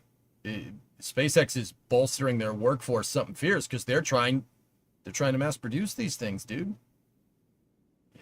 There does come, and this is me as someone who works as a mechanic, who you try to bring in new people and everything. There does come a point at which if a lot of these are really QC issues, then you do need to step back and take a look at things. Like you need to do what NASA did. They took a step back, and up their QC, made sure things were better, and did all this stuff. The question becomes: is SpaceX at that point? I mean, whether or not this was a QC problem or not, does SpaceX get to that point where you go, okay, like dial it back, like maybe a notch, and let's take a look at things. Let's keep going, but let's not like try to push as hard and just figure a few things out, then kind of go back at it. Maybe come up with some different procedures or something. Do you get to that point? Like, now, that's a good point. Now, here, let me ask you this: do you think they're using these they're using these tests so they can kind of get people up to speed, knowing that they might fail, and they're trying to do mitigations to make sure that it's fine, right?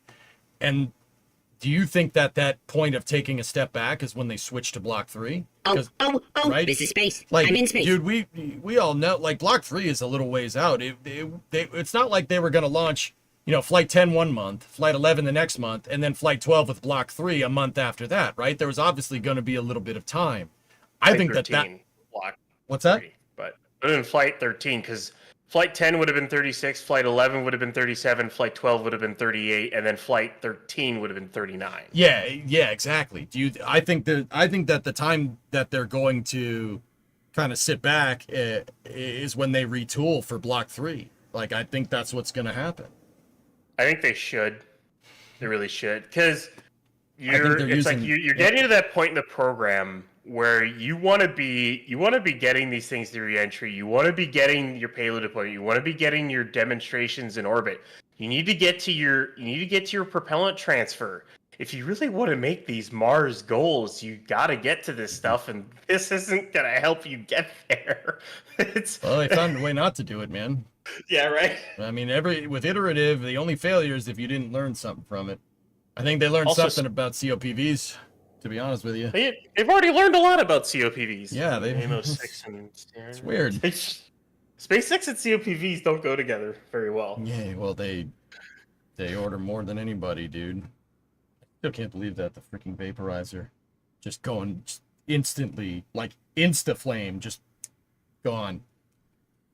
Like, that's crazy. Unreal.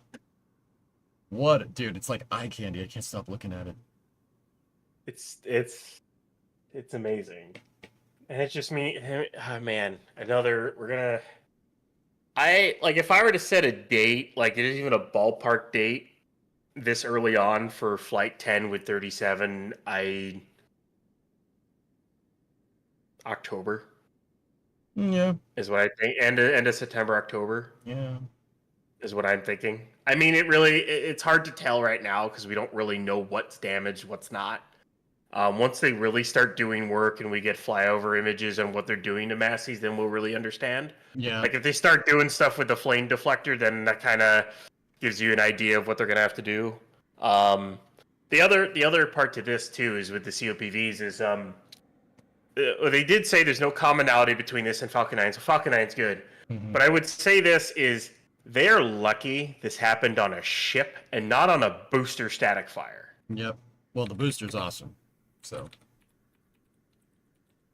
it makes me wonder if there really is a commonality between all those COPVs. They're gonna have to tear in and look at all the COPVs on everything.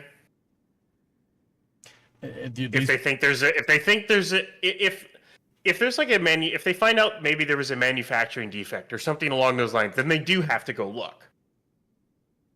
I mean, I think you would. It becomes a question if they have to. It really depends. Dude, my gut's telling me that they... Like, okay, so you got to think about this a little bit logically, right? So if you think about it just using some deductive reasoning here, these COPVs had a problem, right?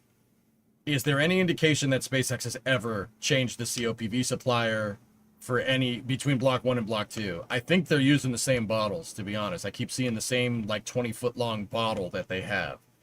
So if they didn't change the supplier, right, I think we can rule that one out. If they didn't change the supplier, that means that this could have A, been a bad batch, or B, a QC problem, or C, filling up the tanks at a different time. Now, Mutter, you asked in the chat, I saw that. You asked over in Twitch chat, like maybe they'll switch the time to fill the cryogenic tanks. Maybe they fill them up first. No, maybe. It's possible, dude. I'm much like... That would mean that their testing regime was different this time, and it caused them to pop. What? My guts. I don't know why that wouldn't made a difference. Because yeah, right. With Falcon, the COPVs are in the tanks. Starship, they're not. They're in the payload bay. Right. They're outside of the tanks. Yep. I don't think changing any of the load stuff is going to do anything. I don't think that's an issue. There could have been an accidental overpressure. Who even knows?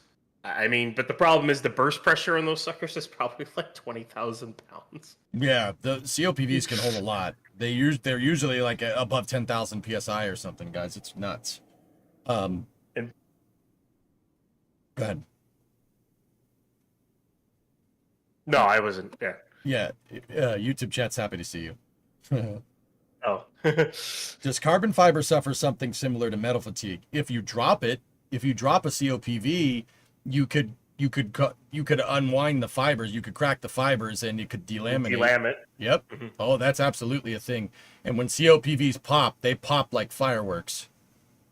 Like fireworks. Yeah, it like grunt birthday party. You know, like Oh, great birthday party. Oh yeah. yeah, you know. I know you'd see. I said that because I know you'd know that. You know what that means. Anyway, like in a submarine. Oh, too soon, Andrew. Too soon. Jesus, man. Oh man. On the anniversary too. That's messed up. But then again, I kind of was like, Ocean Gate. You know, Phone's Esther last. Do you like the Bronco? Does what? The car? The truck? Yeah. Yeah, those are cool. I think. Yeah, those are neat. Where can I find this explosion video? Here, what do you... Jeeve, do you want real time or do you want the slow-mo? Because I got both. DY's Cinema has got you covered.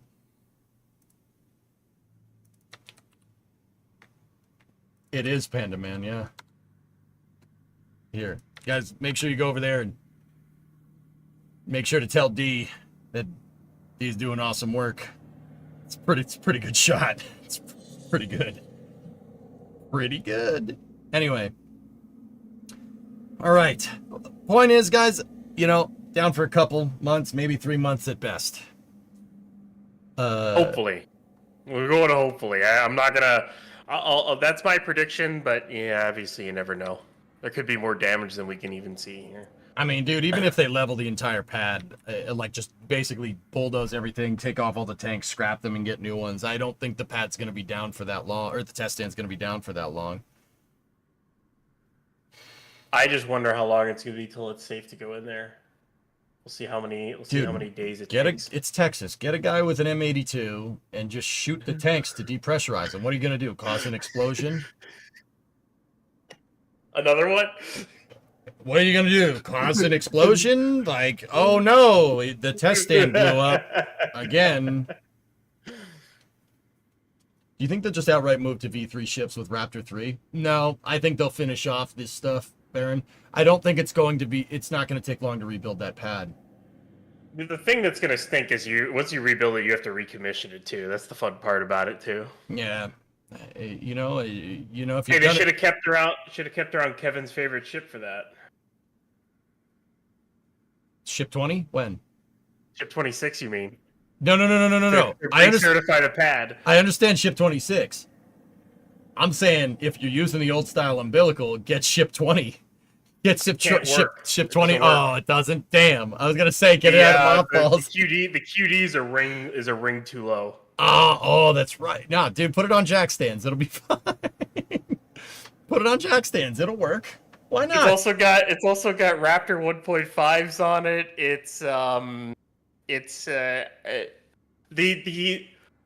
If I remember correctly, the header, it's still got its methane header at the common dome, if I remember correctly, for 20, because it's a suborbital ship with RVACs. Yeah. The new design was put into ship 24 and up. That's why everyone that calls 20 a block 1, it's not a block 1, it's like a block 0.75. Yeah. Because it's a suborbital ship with RVACs. Yeah. It's... Yeah, never mind. No. I mean, you might be able to get away with it, you know, like, saying. Who knows what the inside of those tanks look like, too? That thing's been sitting in the Rocket Garden. It was moved to the Rocket Garden on May 11th, 2022. So 3 years it's just sat there. Yeah, I wouldn't touch that. In the Texas, South Texas atmosphere. Yeah, I wouldn't touch that. If it's not hooked up to like residual pressurized GSE. It is. They keep it pressurized, but still, it's could be fun. I still would. It could be fun. Could be fun, you know. No, 37 will be the one to recommission it at some point. Yeah, I think so. Hey, Wolf, $10 super chat for a mental health fund. Thanks. I need back health right now. Anyway, Ryan, thanks for the insight, man. Thanks for popping in, dude. I appreciate it. I'm gonna get some food before. I'm gonna go help Alex with one thing real quick, and then go to work tonight. Yeah, there you go, man. All right. All right, See guys. your Twitch chat. That was Ryan Weber. Ryan's a writer for NSF, and he sometimes is on Flame Trench with me, does commentary on NSF videos just like me. Ryan, thanks for coming in, dude. I'll see you later. Yeah, pleasure. See ya. See you, buddy. That was cool having Ryan on, right? That's pretty sweet. Mr. EJ, I specifically meant the Bronco that I sent you a picture of. Oh, what? You linking something that's not what I'm talking about?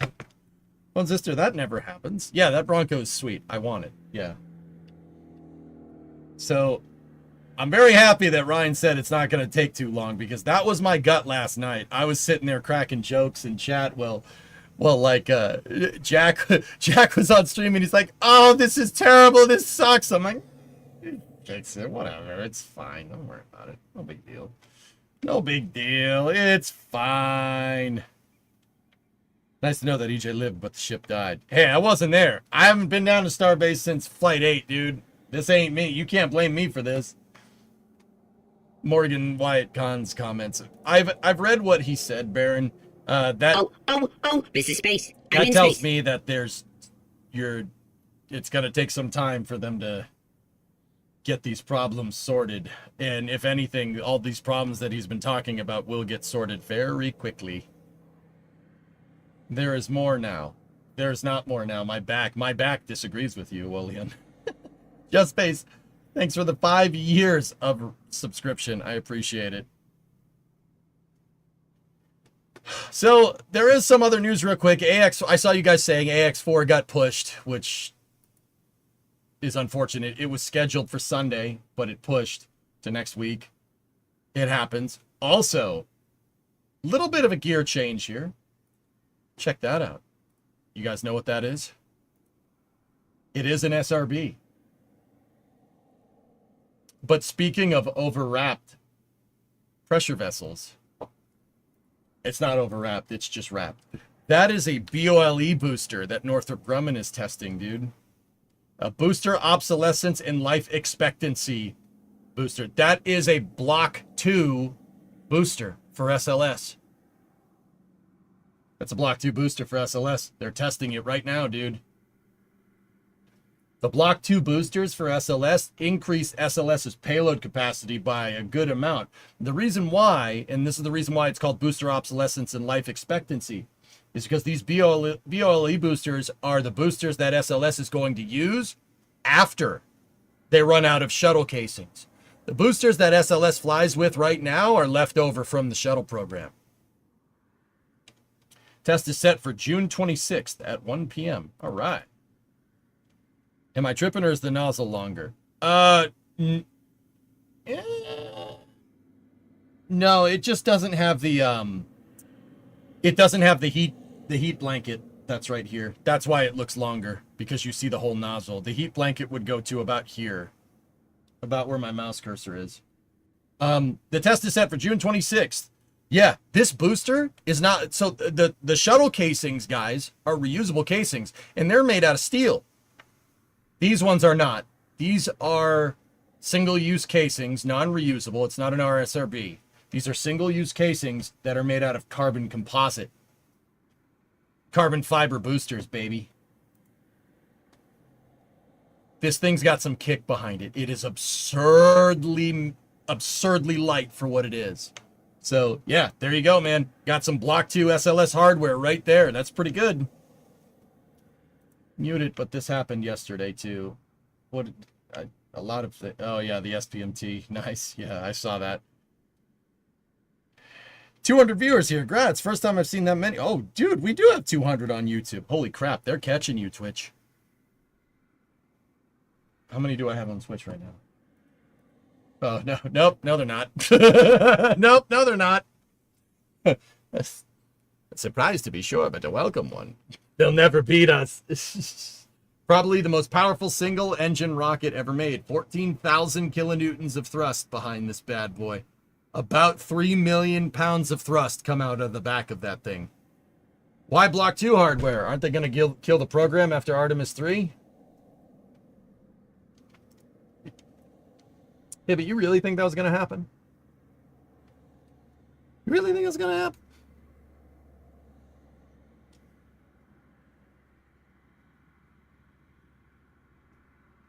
You really think that was going to happen? Anyway, yeah, dude, that's cool. Over 200 viewers. If you're over on the YouTube side of things, thank you very much for watching, guys. I appreciate it. You guys are awesome. Twitch, you know, Twitch is always going to be my home, but YouTube is cool. We like YouTube. AJ260 enters the chat. I do believe it's actually more powerful than an AJ. Well, I don't know that for sure. Someone's going to have to fact check me on that one. Sorry, I'm tuning in. What's your TLDR on the explosion? Somebody dropped a COPV, CJ. I'm pretty convinced that this was a huge QA problem. Somebody didn't seat a COPV right, or somebody dropped it, or somebody bonked it when it was in transport or something, and it caused a tear in the fiber and delaminated under pressure. It happens. Wouldn't be the first time. I think this is just bad luck. I don't think this is a Block 2 ship design problem, believe it or not, which really sucks. This is just a bad day. What is a COPV? Composite overwrap pressure vessel. It's what rockets use to store high volumes of gases on rockets. Some rockets need gases for actuation. Starship is carrying these COPVs because it needs nitrogen to spin start the engines. They shoot nitrogen into the pre-burners on Raptor, and that gets them to spin, and that's how they turn the engine on. They got to spool it up, kind of like a jet engine. Right? It's your starter motor, so to speak. These COPVs, dude, John, what they are is a, think like a scuba tank almost. It's like pill-shaped, and they come in all different shapes and sizes. They come in one that's like this, maybe the size of a football, and they come in one that's the size of an automobile. They come in all different sizes. The ones on Starship are like 20 feet long. They're big. They're big COPVs. And maybe like 3 feet in diameter or something. They're huge. Like I'm talking like 4 meters by 1 meter. They're pretty large. What it is a titanium or aluminum or steel tank that's like pill-shaped, right? That's been wrapped in carbon fiber. It's been wrapped in carbon fiber, and that carbon fiber basically gets stronger as you pressurize the tank. I don't know if you've ever messed around with like a Chinese finger trap, like you get them at the carnival and stuff, like you put 2 fingers together. Look, it's the emote. You put your 2 fingers together, and then you try to pull, and the finger trap will, if you pull, the harder you pull, the stronger it gets. Same exact idea, but with pressurizing gases inside of a tank. It's the same thing. It's quite actually the same mechanical principles, only a Chinese finger trap isn't made out of carbon fiber. If it was, your fingers would not like that. You're wrapped in carbon fiber. No, I am not. I am in fact a human. Living tissue of a metal endoskeleton. Anyway, the COPV, the thing is, John, is that, you know, with the COPV, dude, they can hold like 10, 20,000 PSI of nitrogen. And if it pops, it's basically like a small automobile-sized grenade going off. Yeah.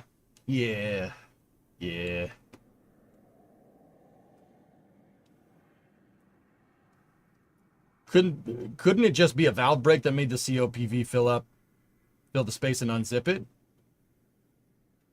Art, it could be a valve. If it was a valve, you wouldn't have such a shock pressurization and unzipping of the payload bay. Whatever, the delta P in that tank changed really quick, indicating a shock. Basically, the payload bay popped and then it immediately exploded.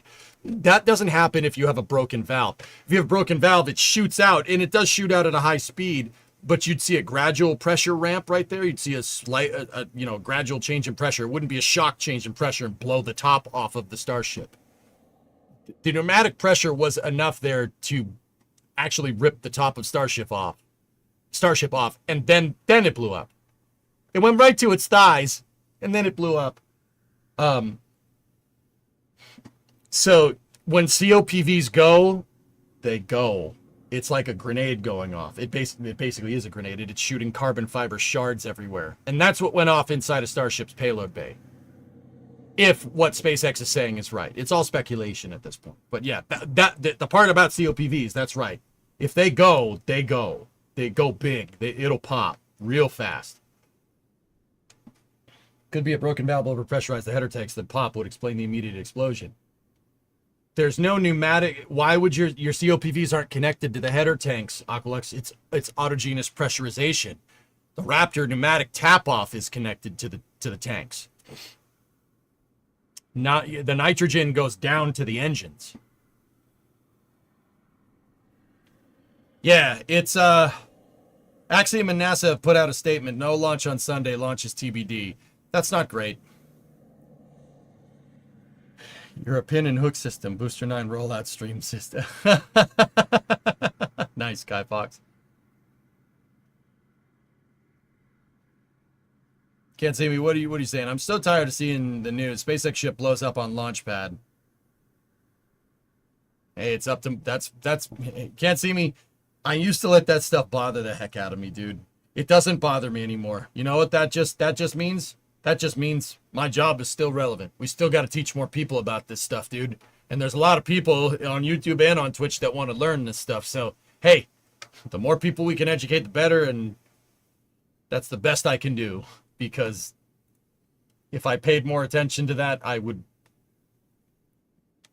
be very upset. I'd be very upset. If these people could read, they'd be very upset.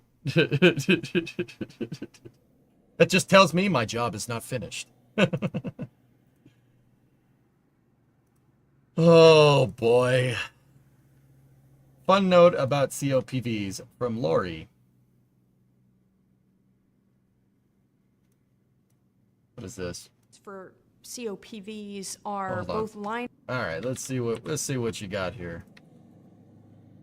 A NASA video, so we won't get knowledge at NASA archive. Some of the significant failure modes for COPVs are both liner and composite related.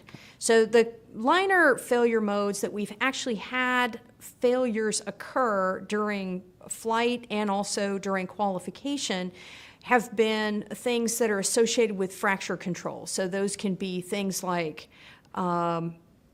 sustained load crack growth, stress corrosion cracking, cyclic fatigue type crack growth, Could have been that.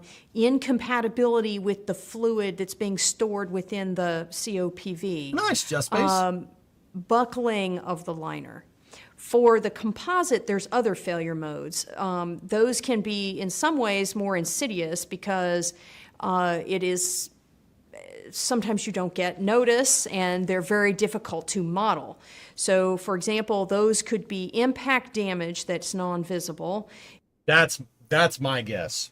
What Lori's saying about impact damage there, that's my guess. Somebody bonked this thing.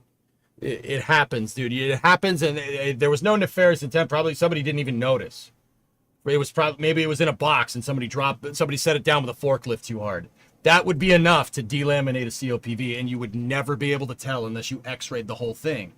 But there's no way to do that because it's already been X-rayed from the factory, right? Like, It could be stress rupture failure mode, which can occur regardless of the type of overwrap you're particularly using in your composite. And those are particularly significant for COPVs. So, for example, for the shuttle, when they were doing development and qualification of COPVs that were specifically going to go on the shuttle, they had 9 failures that were both for metallic pressure vessels and also for COPVs. Those were related, and so that's why I mentioned the all metal version. Those COPVs failed from a lot of things that we deal with now using fracture control. So stress corrosion cracking, weld pores, weld defects, weld cracks. Weld pores? Oh no.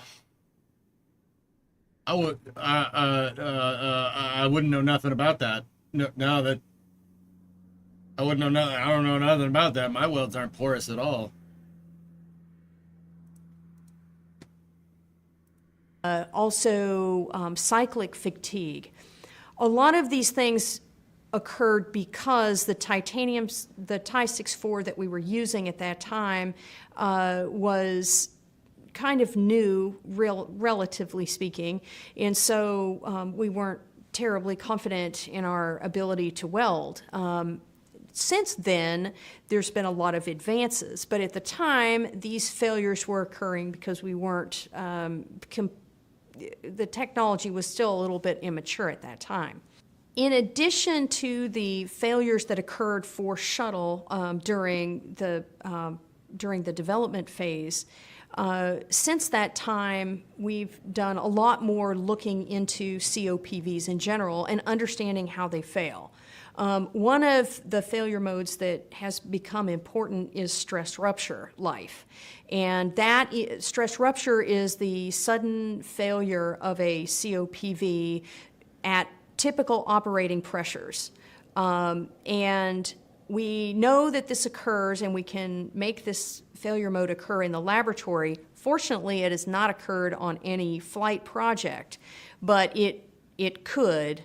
And we need to understand the bounds at which it becomes important. That failure mode is, we know that it exists from test, but we aren't aware that it's, we haven't seen any failures due to that in service. Yep. COPVs, dude, they got to be handled with care. It's really easy to break one. You'd be surprised how simple that is. Like even dropping it from like a couple inches, that's enough to cause a stress crack. Lori said it better than I did, but good video, Baron. Thank you. Yeah. My welds are fine. It's just I'm just adding in a crumple zone or something. We do next week when I'm all better. We gotta do some work on that damn car. I'm pissed that I couldn't work on it this week. Yeah, really, really, really not cool. Anyway, yeah, no, my welds don't have defects. None of them have failed yet. Anyway, guys, my back's starting to get angry again. That was a good space news, dudes. I hope you guys enjoyed it. There is some more space stuff, but I don't want to push it just in case this thing decides to spasm again. The reason why I was good for a couple hours is because I talked to my doctor yesterday, and I got what I needed to get this under control. That and I hung on the inversion table basically between the stream this morning and now. So I hope you guys enjoyed this EJ's Space and Ship Explosion review. I thought it would be fun to come in here and talk with you guys about this. It was fun having Ryan on. Ryan, thank you very much, buddy. I'm going to go hang upside down. I'm going to go hang upside down. To make sure you sleep upside down. That's part of the reason why Keith Richards can't be killed by conventional weapons. Chad, did I tell you I was in Sri Lanka, formerly Ceylon, and we had to get 1,000 brown M&Ms or else Ozzy wouldn't come on stage that night. So Jeff Beck pops his head around the door and says there's a sweet shop on the edge of town. So we get in the car, we go, and sure enough, it's closed. So we had to break in. And we break in, and what we see is a man and his son and a gigantic Bengal tiger. Now, I managed to dispatch the tiger with a can of mace. But the man and his son, I had to strangle them to death with their own shoes. But sure enough, we got the brown M&Ms. Ozzy went on stage and played a great show.